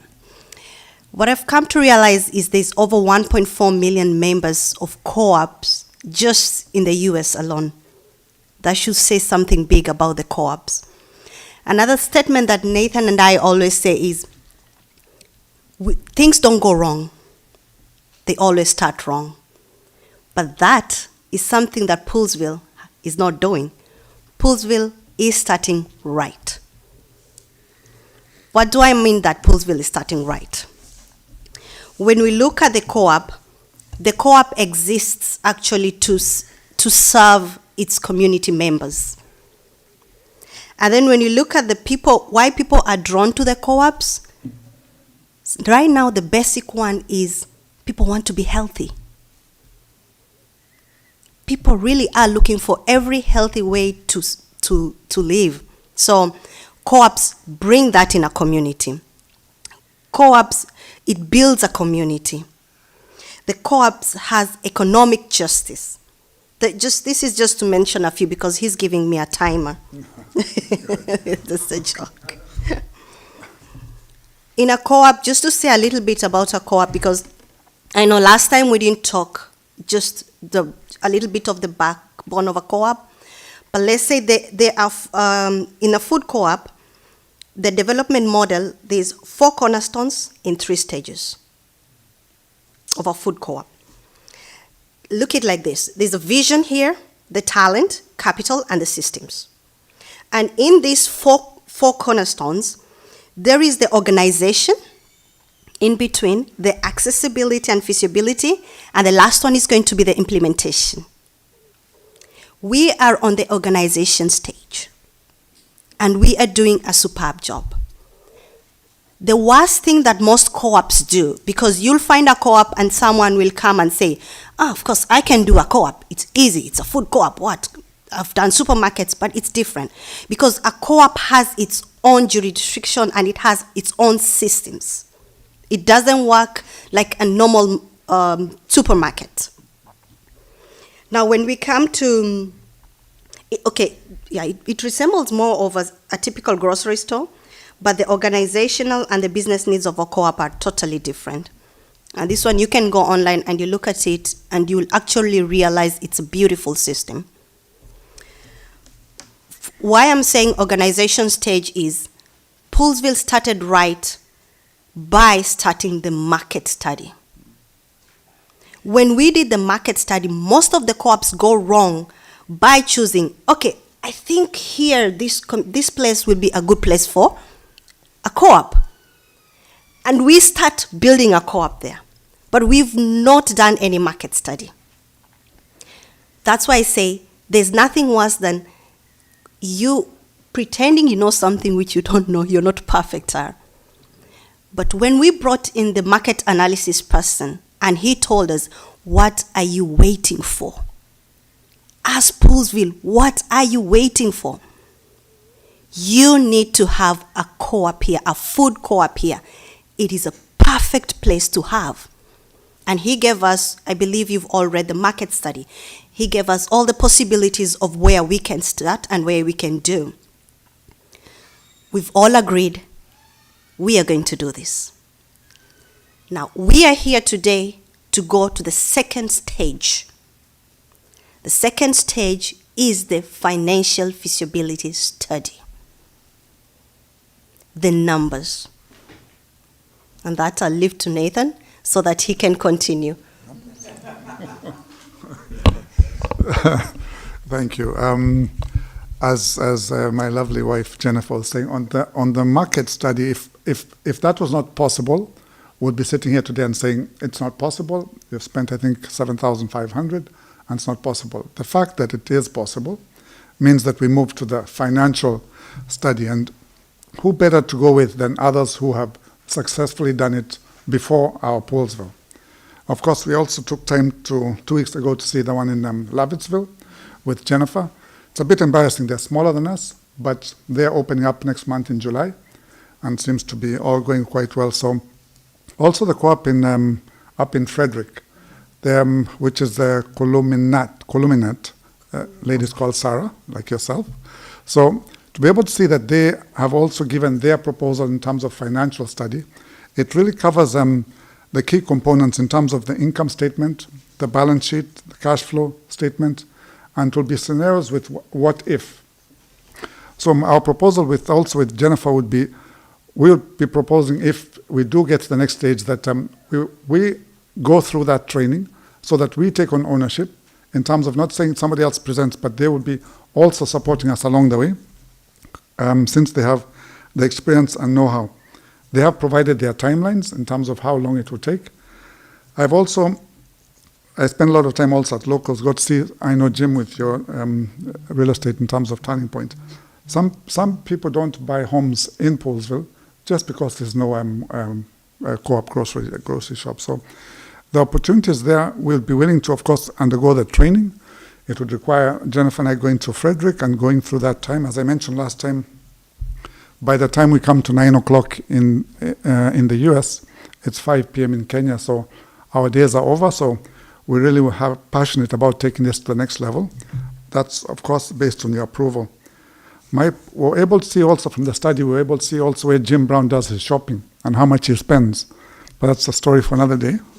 And we're able to see that Poolesville is a very wealthy town in terms of one, very health conscious, and to be spending $500,000 every week. Of course, you take a percentage of that, which was estimated about 40%. It is doable. My concluding part is this is the right time. The time is now. We can do this. It is possible, but naturally we'll need your approval in terms of being able to do another financial study, and they'll provide a fast draft, and then we would be able to do the what if scenarios. What if we change this? What if we do this? And would go along, and we would take on ownership so that you'd be able to, when we get to that next level, be able to point the finger at us. Why don't you know this? That's what we are also willing to do. I think that covers pretty much it. Our daughter, 6-year-old, has already done Coming Soon, the co-op. So this is already in the pipeline. Jim Brown knows Jasmine. And Jennifer has also gone ahead and already had some potential names. So they say, if you build it, we'll come. Ladies and gentlemen, we're actually building it, and we can do it. With your joint support, link support also, it gives us a lot of insight in terms of what happened in the past, and also through Jim Brown, it's very instrumental, but let's not let the past determine what our future is going to be. Thank you. So just to say something, yesterday we were walking our dog here, and a family came. They live in Silver Spring. A family approached us and they were really nice, and they said, "We are thinking of moving to Poolesville." And my first instinct was, "You're making the right choice, and you have to do it very fast." But she said, "But I hear there's no grocery store. And the closest one is Harris Street." I said, "Yes, that's the closest one, but you'll be surprised of what's coming soon." So we talked with them for almost half an hour. They were just talking about Poolesville, how is this place, although she called you John Brown. distant relative. Oh, and also they said she gave me her number, and she said once the co-op is up, when can she pay? She's ready to pay. So she's ready to become a member, and she's ready. So she gave me her number, and she said, "Please keep me updated." Thank you. Thank you. So you guys, first of all, thank you for the presentation, and very generous of you in terms of the discussion points. You guys have really carried the flag on this thing so far, and we appreciate the effort and the amount of time spent that's been checking out all avenues here so that the town itself and the commissioners can feel more comfortable about spending the taxpayers' money to figure out if we're going to move forward or not. So again, your expertise and time spent already has been amazing and very appreciated. The commissioners welcome to ask questions here if you want to, but I want to make sure that we know what the ask here is for another $7,500 to work with the financial consultant. This is probably going to be the end of the initial expenditure to determine if this is going to move forward or not. We've already got a lot of good indications that we are in a position that this makes sense. Again, we've never talked about locations beyond what was issued in the summary that the group prepared. But, so the ask is for another $7,500 for a consultant that is going to walk the group through the financial aspect of this. Before we even get to the formal ask of it, I know that we've had some budget discussions about where this money would come from. Give it to us. No, we set up an account especially for this process, or one similar to it, economic development / marketing. It was kind of an open account for this type of things. Had $28,000 in it, and we spent $7,500 of it, so there's adequate funding to move forward with this. Does this budget end in June or July? This actually carries over in July also. Oh, okay. Thank you for that. Yeah, so it carries over. Go ahead. Yeah, thank you so much. Fantastic. Give us a sense of how long this process would take and what would be the potential next steps after this. Okay, to get the initial, what they refer to as the first draft, assuming that once the payment is paid, the $7,500, it will take four to 6 weeks to have the first draft. And then from that, we'll still do a what-if scenario, because we'll sit with them in terms of the vision statement, the mission statement, and be able to put the first draft in about 6 weeks' time. And be able to now have where we can present that jointly with them and be able to defend it from the training that we'll get. Okay. Yes. So 6 weeks. Okay. And then what happens after that? Like, what are the next steps? I think the next step after that, once you look at that and look in the numbers, then we go in terms of the location and seeing now the team that will be put together, including a potential board that will be put together. Okay. That will be the next step, yes. Okay. Yes. All right. Location and the board also. Board of members, yes. Got it. Thank you. We have marketed this. We even our local church, Poolsville Baptist Church. We have members ready saying, "Is the account open yet?" So we're like, no, we're still getting there. So, yeah.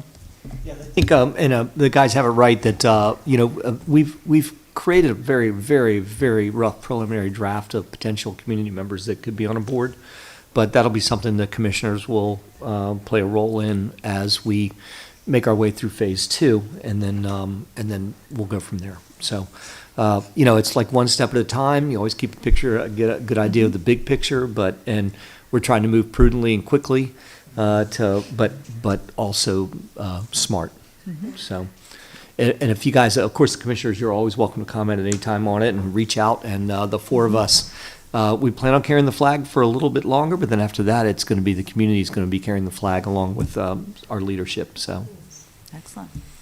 Any questions on that, guys? Are you confident enough to be able to make a motion to approve the financial study? Yeah. Can I just ask some questions? Sure. First? Yeah. So, so is it still the plan that Poolsville will not own the co-op? Correct. Yeah, it will not be town-owned. Okay. So the money that we're sending will add up to $15,000, right, assuming we pass this $7,500 additional. Then that's basically research, and we hand it over to some private entity, and they take it forward? That's correct. In private, it'll be Kind like of a public entity. Yeah, because- private-public, Because yeah. we would all become owners. We- Every person in Poolsville has an opportunity to join a co-op. Okay, as a So then it's individual all resident. kind of publicly owned. Okay, but not as a commissioner, just as a Jeff Eck living in Poolsville? Yeah. Right, if you Right. choose to put an investment. Yeah, this is seed money for what will eventually become a public-private entity. So, What's the public part of the private? well, because I'm certain that we're going to stay in an organizational fashion until it is completely turned over to some sort of private entity. So that you have to have the way that other places have raised the $15,000 that we're going to spend has been through person-to-person donation, and essentially we're still doing that right now, as including basically taking a big pool of our taxpayer money Yeah. and pushing it forward. So I hate to say it, but I kind of like that approach because it shows some level of commitment. Right now, I sense, other than the lady that the woman spoke to, I just don't feel a sense of commitment. I hope it happens. I hope just all of a sudden there's a groundswell and I get pushed over by a big wave, but I don't feel that yet. well, we're going to find out. I guess so. Yeah. We haven't officially announced anything. It's No, not really we hasn't got- been an opportunity for people to show public support. Right. Also, I'd point out, Yes. I did a Facebook post on this and asked for comments. I got over 100 people saying, I'm really interested, I'm looking forward to it. I Yeah. think there's a lot of it. I do too. when it comes to numbers, there's also a little bit, there was one in Alaska that they did the numbers, the Fairbank Food Co-op. This is just something they did. It was incorporated in 2007. When you look at the number of members, it was, when they started, it was 1,600. But 1 year later, it was 3,300 members. And then each member has an equity investment of 200, which we are saying also members, you are open, it's because it's community-based. The total cost of the project was 1.9 million. The members' loan was 589. Members' equity was 286,000.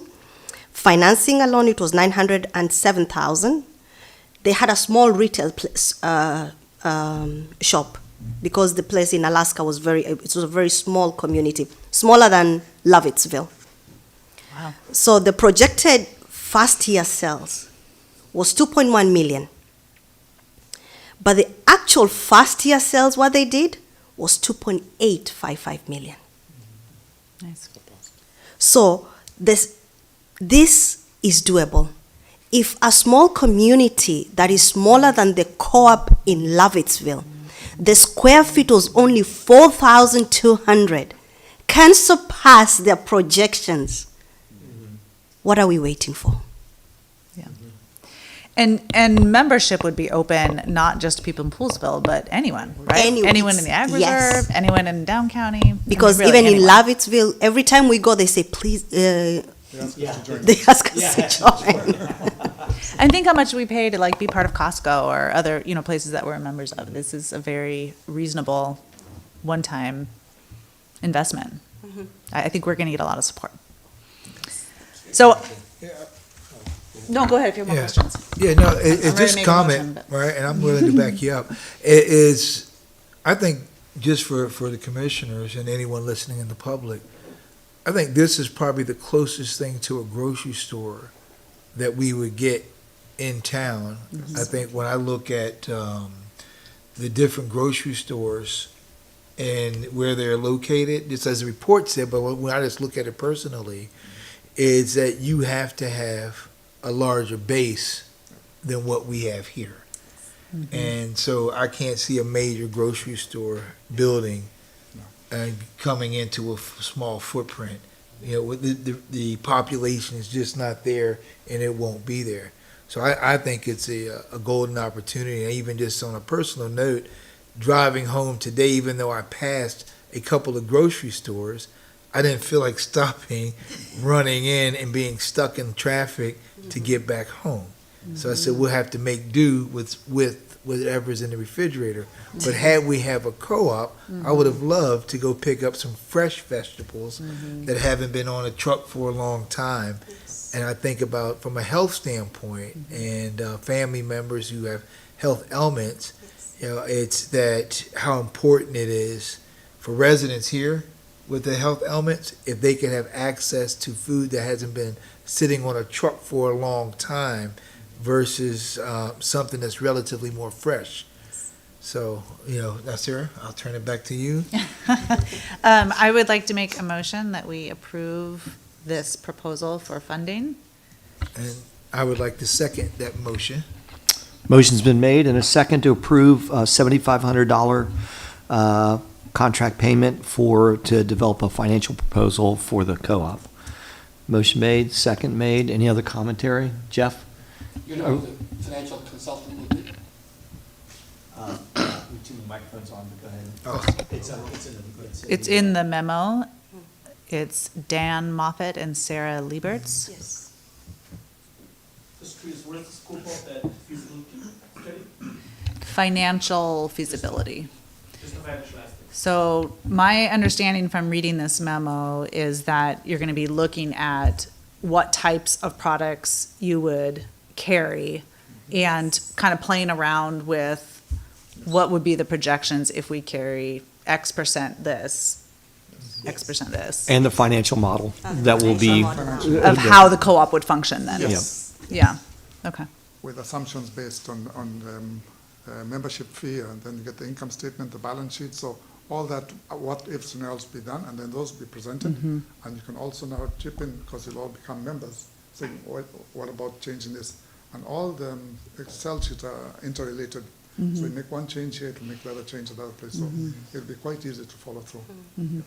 And also, Sarah has been in the co-op industry all her life. She actually said she was born in a co-op. So this is something that she's been doing ever since. Can we include a break-even analysis as part of the school? What do you say? There will be a break-even analysis supplied. Oh, yeah, no question. Yep, for sure. Yeah, that's probably one of the most key aspects of the whole thing, so. Yeah, no, we're there. Is there any other questions? Anything else? We'll keep, The concept that's, tested and proven, but it just will sustains on community engagement. So that's the secret sauce for any co-op to actually sustain through. So that's one aspect that we still need to figure out. I see you being a leader in the recruiting stage, so it's good. No, I mean that, and I appreciate it. Community engagement. We're all gonna have to play a role. Yeah. Okay, we have thank you for that. We have a motion, and we have a second. Any other commentary? All in favor of the motion, please say aye. Aye. Aye. Opposed? None. Motion's approved 4-0 with Martin probably issuing some level of approval from home right now. So, but 4-0 on that. Okay, you guys, thanks again for your leadership on this, and we'll all be in touch. So, yeah, thank you. Thank you. Yeah, right. Gotcha. Okay, very good, guys. Phase 2 on its way. Appreciate that. New business, town staff. Rubberized mulch. Okay, this topic's been tossed around for about a year. I know the Parks Board's brought it up and had some testimony from some experts in the field as concerned residents and different things. And they've kind of been just waiting for EPA decision to come out. And looking at the research that we've looked at, EPA's done a lot of tests. A lot of tests has been on the actual crumbs of the rubber that are used in turf fields, more so than the rubber loose field that we have in our parks. That's not a real common thing, but it's still all the same material. And so they've done a lot of testing on it, but there's no really indication that they're going to weigh in and say yay or nay. They're leaving it more up to the local states and counties. And Montgomery County, for example, has outlawed the crumbs in all their turf fields and removing them, and it's going in that direction. Once we saw the petition come out, I think there's 148 people on it right now for the removal, advocating for that. Jim and I sat down and we said we need to put this on the agenda, bring it to the commission here. I know about a month ago there was Poolsville Green had a seminar that Sarah attended, and Jeff did, and I did, learning about this. You were there too? Okay. Okay. And, that was a real learning curve for all of us, what the potential hazards are with the rubberized mulch. I've also reached out to our vendor that we vetted already that does all our parks now, as far as what the cost of removal, disposal of the rubber, and then replacing it with the engineered wood fiber, like we have at other parks. So we have 6 parks right now that do have the loose fill rubberized mulch in it. So that's kind of the facts of it, laying it out where we are with it. Background on why we went to that product? I wasn't here at the time that it did happen, but it was just it was cheaper maintenance-wise. As far as you put it in once, it lasts for a long time. The engineered wood fiber, you do have to replace it. Not that we physically do it anymore. We have a company that comes in and does it, but it was economics.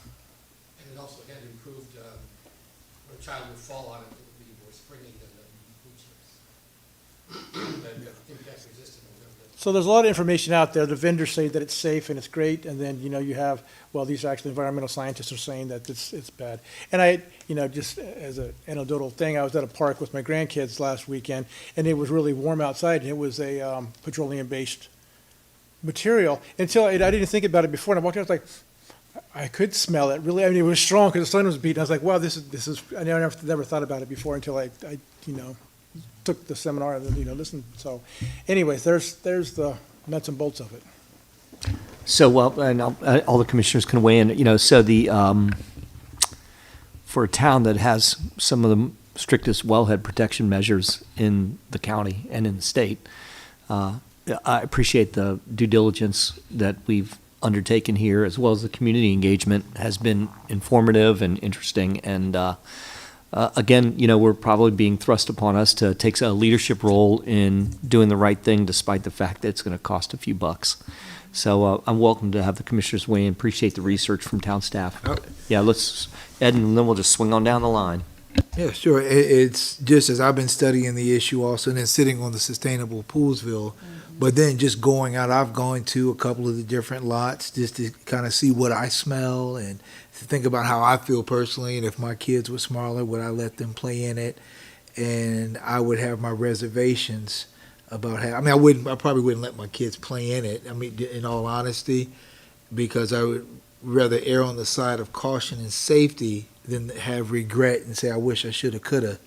And I think about just all of the testimony that we've heard. And I don't know if we're ready for motions or not, but I would support removing it. We'll have the rest of the conversation. Yeah.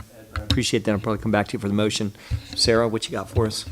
Yeah, I really appreciate all of the effort that's gone into gathering information. I feel like there's been a lot of education. The webinar that we all attended, I learned a lot. Sustainable Poolsville has done a fantastic job of helping educate us and the public. I feel like there's no sound reason to keep it, except for that it is going to be expensive to remove it. Also, as a mother of 5, when we moved here, my youngest was 3 months old, and we live in Elizabeth's Delight, so we'd walk over to Elgin Park, and she'd sit there, and toddlers put everything in their mouth, and I remember being like, ugh, so gross.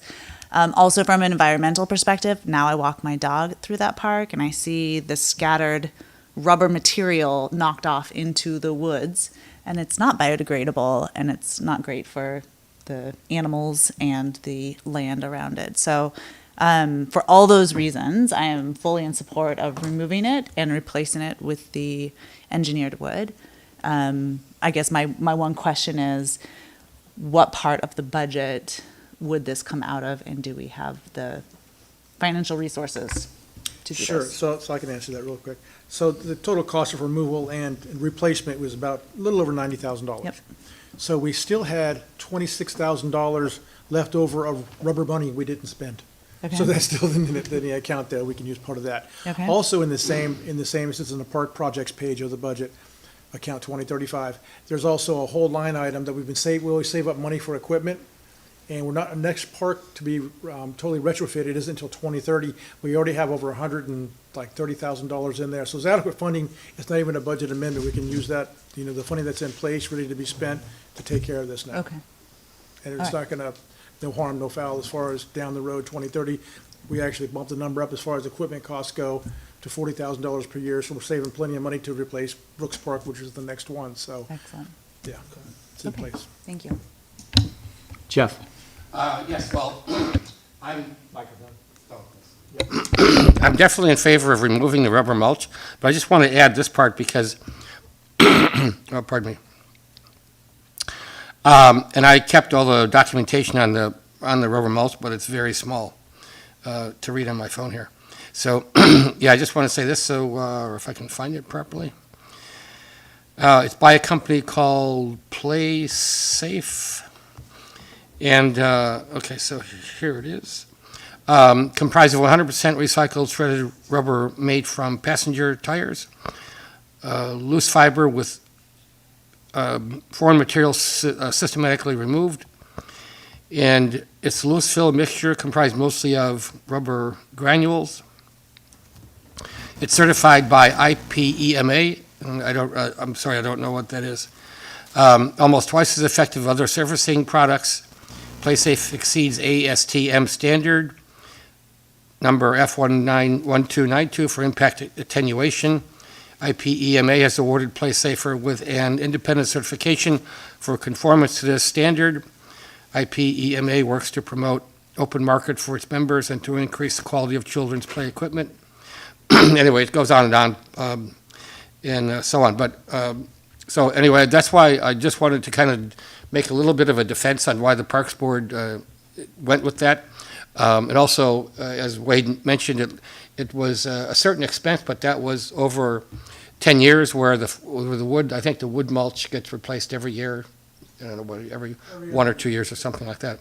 But I think, listening to feedback from the residents and other knowledgeable people who are far more knowledgeable than me, I would definitely be in favor of having it removed, even though, it's going to cost a bunch of money, but we can't really compare money to a health factor. So, yes, definitely. Yeah, and I'm glad you raised a good point, Jeff, because I respect the decision of the Parks Board back in the day to make the switch and to work with town government to do that. But that doesn't mean that we can't pivot when we need to, and it makes sense. And we've had plenty of scientific study, a lot of resident feedback. It's kind of a no-brainer for us. So we appreciate the work the Parks Board did before and has done since then.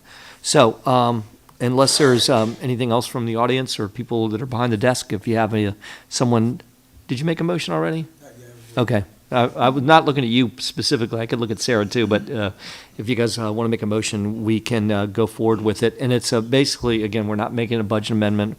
We're just authorizing Town Hall to make this change.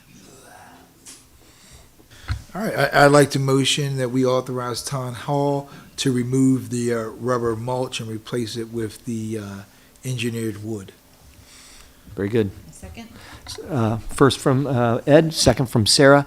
Before we vote, I just want to say thanks again to the people that have provided us the information, especially Hannah Donart was right up front with this and made an excellent presentation and was persistent and also just well presented so that she gained the attention of the commissioners, town staff, and doing it the right way. So other residents should probably take note of how she handled this. It was pretty darn good. Great, and linked to as well as your help on this as well. I just looked through my emails and you had a lot of conversations. We have a motion, we have a second. Any other conversations? No? All in favor of making that change, please say aye. Aye. Opposed? None? Martin abstain? Okay, motion's been approved 4-0. Thanks again to town staff, commissioners, Link, Hannah, Parks Board, Jeff, for pushing us in the right direction there. Very good, all right. Somebody's going to tell me about speed study now. Yes, I'll take that one. So this is on Thanks, Fisher Alex. Avenue. This comes from, I'm sorry if I, yeah. So this came from concerns that residents raised about speed and the conditions on Fisher Avenue. This is just dealing with the speed. So we asked the county to put up a speed trailer. They're doing the other way. This report is only going,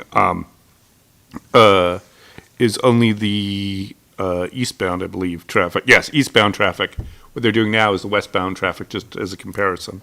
But what we found is that there isn't really excessive speeding on Fisher Avenue. 85% of the trips were below 40 miles an hour. 82% were between 21 miles per hour and 35 miles an hour. What we did see, however, was a dramatic increase in traffic on the road. So it went from about around 700-ish trips, daily trips, in around 2010 to 2,600, over 2,600 trips now. So it almost tripled. So looking at it from that perspective, we don't have a lot of speed. There's a few outliers, particularly late at night. We found that there was a couple of people who were going 60 or, between 60 and 70 miles per hour, but those were all at like 11 o'clock at night, for example. So just looking at it in that range of speeds and when they are speeding, that was sort of the main things that we saw there. And then the key thing being the trips and the volume of traffic, which was also, by the way, fairly steady throughout the day. Unlike previous studies we've done where you've seen like spikes at rush hour and such, this was all pretty constant, throughout the entire day. So what we're seeing is a lot of traffic going to the different places to eat or to go to CVS or things like that. That is also part of what happens when you look at this downtown sort of commercial district. And then I think, Wade, did you want to talk about what we've done to the road since then, or do you want me to just? Okay. So in relation to all of this, we've also taken some steps to emphasize the pedestrian nature of the road. So we included speed radar signs, so it's tracking your speed as you're coming in, reminding people to slow down. And then we added pedestrian crossing signs. Fortunately, one already got hit. an unfortunate situation there, and a couple of, and the other one got scuffed a few times. But we're trying to really emphasize the pedestrian nature. And then, of course, going forward is the streetscape, and that will also reinforce what we're doing here. So this is just an as-is conditions and as we're going forward. So if you have any questions, let me know. So you mentioned the traffic tripled from 2010 to 2023? Yeah. What was the volume of traffic in 2010? Did you have that? Roughly, I don't have the exact numbers, but it was roughly around 700 trips. Wow. That was from John Strong to, again, the 2,600 that it is now. And we really account that possibly folks working from home a lot more and being around in town a lot. The guys, when they're mowing the parks, they said it's incredible the amount of people that are just out and about in the parks relative after the COVID, so. Yeah. Just one point on that, that's another reason, I think, Jeff, why co-op may have more prospects now, because it was a lot of people commuting before, stopping at grocery stores on the way home. Now a lot of them are here, so they might actually go to the co-op more than they would have. Thanks, Link. Yeah, we already voted on that. Go ahead, Sarah. I got a couple questions too, but it's good. Thank you. So this is focusing on traffic here on Fisher Ave. Correct. Yeah. I live on Elizabeth's Delight, and a Mm-hmm. lot of people have talked to me, and I've experienced this crosswalk that's in front of the Methodist Church. People coming around that corner from out of town. Yeah. And just zooming right past Right. the kids that are trying to cross there. And we've also. Is that an area in the right. future that you're going to be So looking I at? think we can look at that. Another area that has been discussed with me personally is the area in front of where the pool is. Yes. And that's obviously a county road part, but that's Yeah. another thing that we can, have a discussion with. And Yeah. I think getting these speed studies that include the volumes will be helpful in that. So we can look at areas where we want to look at it going forward Okay. to address those kind of things as well, to get that evidence to go along with Like, our can we request advocacy. speed studies on state or county roads? I believe We we can? can, they aren't So, really. so that would be a potential next area that we could look at, Correct. those two Mhm. areas, Mhm. okay. And they're very responsive about getting these things out, so that's been good as well from the county. Yeah, thank you. Mm-hmm. It's, I think it's, first of all, we took over the roads just in time, in my opinion. The amount of traffic increase is perfect evidence of why we did it. I'm not sure that you could cross Fisher Avenue safely anymore with the amount of traffic that we have. Again, the stay-at-home traffic has been, a threefold increase over when people talk about the good old days is really substantial and meaningful. So thank goodness we embarked on that and stayed the course to get it done. My only comments too would be I'd love to see some of the speed monitor signs down Fisher Avenue, a little closer to my house if you don't mind, because that straightaway gets a lot of activity. And if you can move it down that way, I mean, I'm sure it'll probably turn into some sort of proving ground how fast they can get going before they hit the speed camera. But if we could do that, that would be great. So. We do have a couple portables. They're not data collection devices or anything, but. Yeah, just portables. Yeah, they are Yeah. portable ones. We can probably move those around. Yeah, we can move them around. Yeah, Because I know where they think are. the speed study has showed what some people didn't want to confirm was that the speeds through town in that 85th percentile, that's unfortunately at the same time that, and I believe too, the amount of traffic is keeping the traffic speeds down. So, and I literally cannot wait till we embark on streetscape, because that's going to change the whole nature of the danger of Fisher Avenue is going to change. So that we can't get to that soon enough. So, okay, Niles, thank you for that. Is there any other questions for the town staff involving the speed study? You'll let us know in the next meeting what the results were on the other side? Yeah, we'll get that. I anticipate that they're probably not going to be too different, but Right. you never know, so. Right, very good. Okay, thank you, Niles, appreciate course. that. Town manager report, Wade? Okay, so attached in the packet that was sent out was a annual report that goes to the planning commission. It's approved, and it gets sent to the Maryland Department of Planning. Basically, what it says is that there was 6 permits issued for residential dwellings in the year 2022, and that was it. So, that's all. We are required to file this with the legislative body, so there be it filed. Okay. Moving on, let's talk about Fisher Avenue streetscape. I've been working with the state highway folks and Trone's team to kind of put together, starting the parameters of how we're going to do it. We've done a survey of Fisher Avenue, all the properties, which was stage one for that. They're not going to let us use Clark Azar, John Strong's folks, to do the design. It's a special bidding process you have to go through for the federal money. So they're going to select, they have several different contractors they have already vetted. And they're going to match us up with one that would do the best for us. So we're waiting to hear who that individual company is going to be. And once that happens, we'll have some kickoff meetings and start putting together the pieces, stormwater management, the actual construction drawings, the takeoffs of the concept plans that we have. So it's just a very slow grinding process working between state and then goes to the federals, then back to the state, then it gets to us. So. Is that a bid process, or they just tell you there's one company and that's it? We had the option to go ahead and try to bid it out ourselves, but just the money that it would cost and the time it would take to do it, it's better to use a vetted vendor already, which they were kind of pushing us to go in that direction anyway, so. So we'll see how that goes. We're still going to use Clark Azar to help us as far as, construction administration and things like that as we move along, but, so we'll see how that works out. They weren't happy about it, but nothing I could do about it.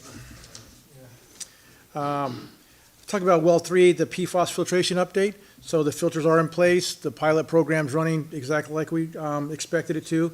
We have a sampling protocol in place that we're sampling every 2 weeks.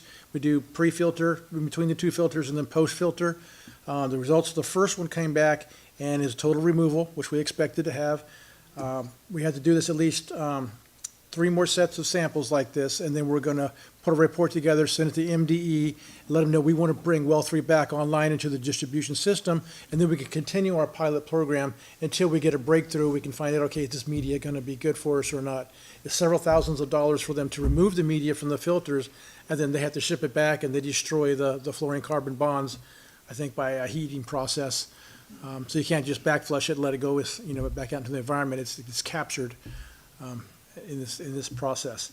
The second part of this, we'll also have to go with a second, it's called Chloropure. It's a corn-based dextro type filtration media. And so we have 2 bench tops that are coming up, one for well 3, one for well 2, and they're going to run those until we get a breakthrough on those. Reason we have to do this because we can't just sole source anything if we're getting state money.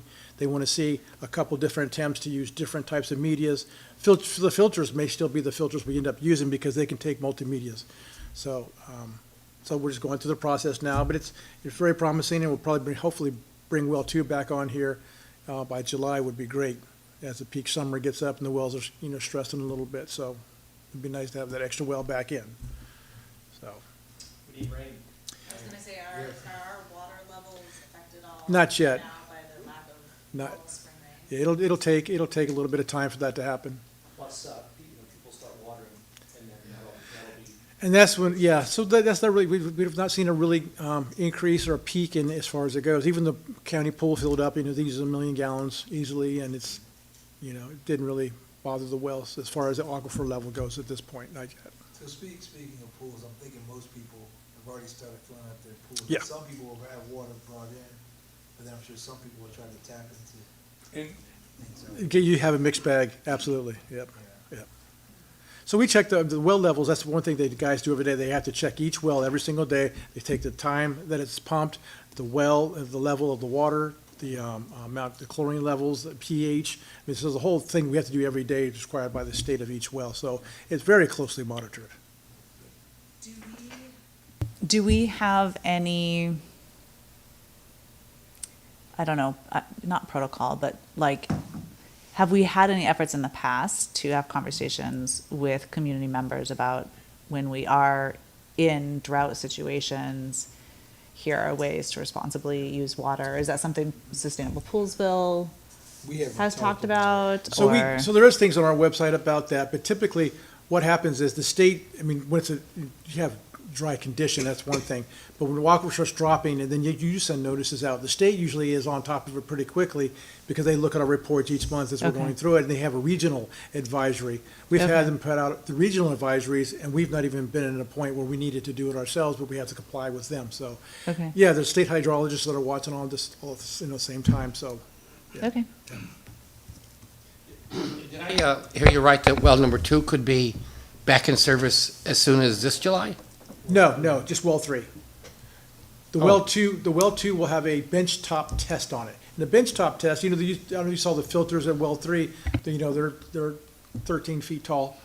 These are gonna be just units that are like 4 feet tall, cylindrical like this, and they will take a representative sample of the water and test it. It won't be the full volume of the well bore, like well 3 is doing. So we have 2 different types of tests going on. Yeah, the reason I asked is because I thought that it was going to take maybe like 6 months of testing on well 3 just to be confident enough to be able to put that water back in our system. No, once we show that it's working properly, and it's really what's going to happen, because it's in a series, so it goes to the first filter and then through a second filter. If we have breakthrough on the first filter at some point, that's where we're going to stop the test right there and say, okay, we have this much on the last filter, replace this media, and that's how you get the whole thing to be able to bring it back online permanently and buy the filters. Oh, So there's a different thing. So we're bringing it back on temporary as part of the pilot project. Oh, I see, okay. Okay.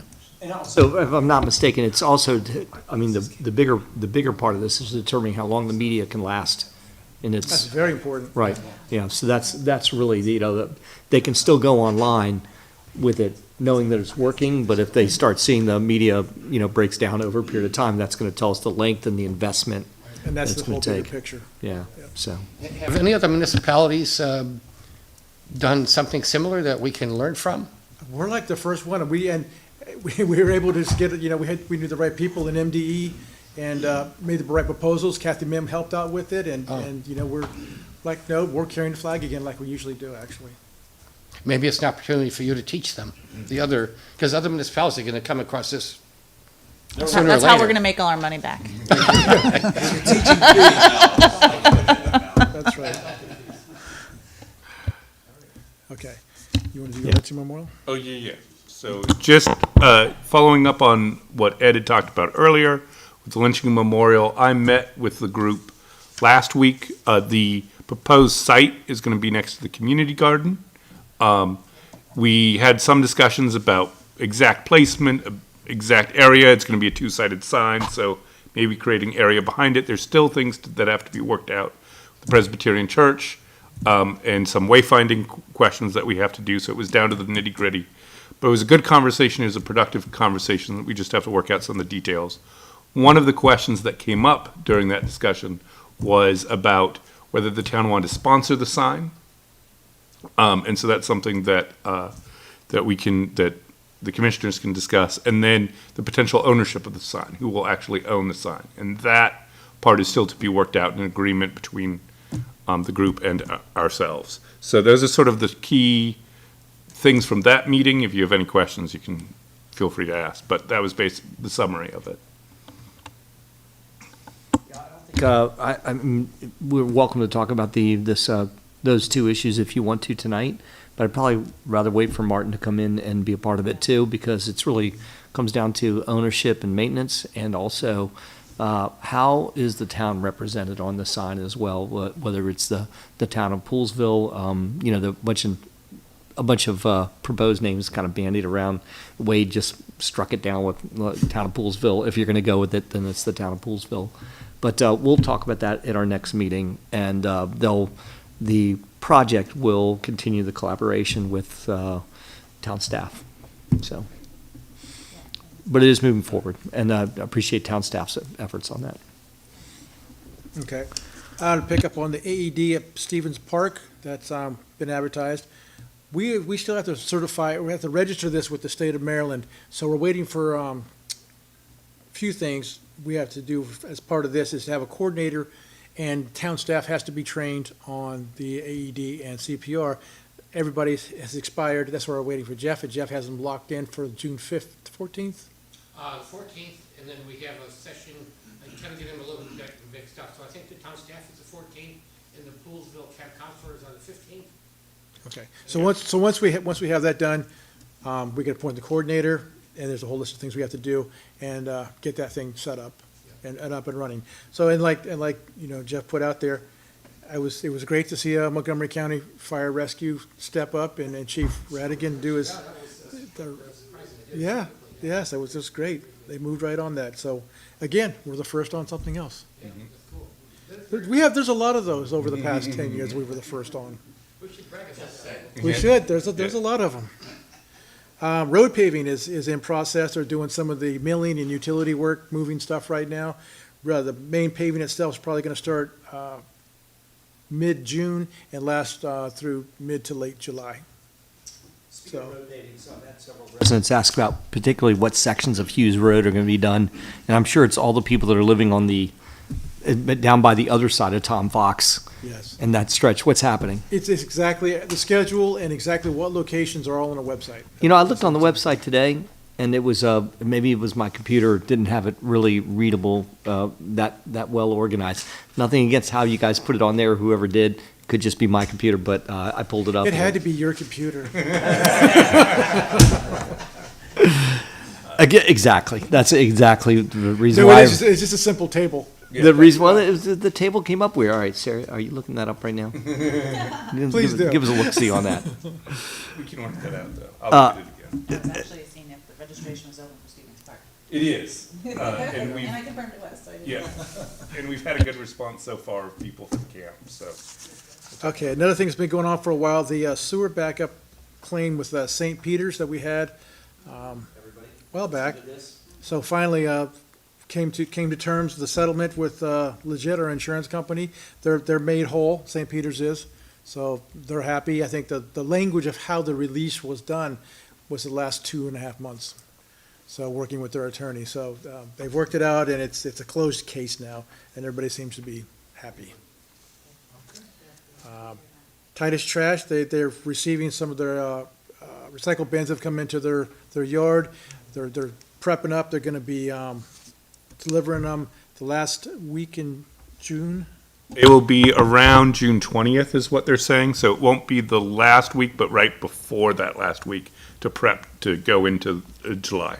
Yeah, so on June 10th, they're going to have the final schedule locked in as far as what days on what side of town and all that stuff, and we're going to do a media blitz. We're going to have a mailer go out to each household, just try to get everybody on the same page, and, smooth transition as possible is what we're looking for. And, That will begin July 1st. yep, Correct, and we'll have a specific schedule for that first week because of the holiday, so just so that everybody knows Of course. how that's going to go through as well. Remind people there's a holiday. Yep. That challenge right up. Yeah, so that will be included in what you get, though. and then there was a project years ago that we started doing as far as commemorating commissioners as far as bricks on Wayland Commons out by the flagpole. And actually Valerie Dickerson, she asked me, how come we stopped doing that? And I don't know why we stopped doing it, but probably because there were so many repeated names over the different years. And so Bobby and I, we talked about it a little bit. We said, well, look, we're just going to put commissioners, and then we're going to get a brick for everybody. So we're willing to buy 12 bricks, and we'll have the last, 20 years covered. But just to give thanks for the volunteers for what they've done for the town. And so it's part of that brick wall that's out there by the. On the flat surface. So that's a walk of fame for the commissioners. Your own little brick store. The columbarium, that's where we bury all. brick on top of the That's brick. right. There you go. All right, what else we got? That's all I have. Great. Thanks, Wade, Niles, appreciate it, everybody. Anything else for the good of the order from the commissioners tonight? One thing I did want to raise, we talk about street paving. I've had a couple of residents ask me about, and I think you guys know about this particular kind of a corner on the Kohlhaas Townhouse development. There is a pedestrian striping that's worn down there. People have reached out to me, a couple of them. Yeah, we've had discussions about that. It's actually behind the elementary school. Yes. And so we're going to look at how we can incorporate that into what we're doing and make sure that gets, All the walk. yeah. Mhm. Yeah, there's a couple issues there. Yeah, So and if we've you could had do that, conversations I'd about appreciate it. that. Thank you for that. I can at least I can Yeah. report back to them. They may have reached out to you as well. So Mhm. they're quite persistent with me. Yes. So that's fine. Good. Okay, that's all I had. Anybody else? Go to the order? Nothing? All in favor? Somebody make a motion, please, for adjournment. I don't want to jump the gun. A motion that we adjourn. Great. Motion from Ed, second from Sarah. All in favor? Aye. Aye. No, anybody opposed? No? Martin, abstain? Okay. 4-0. We are adjourned. Thanks, everybody.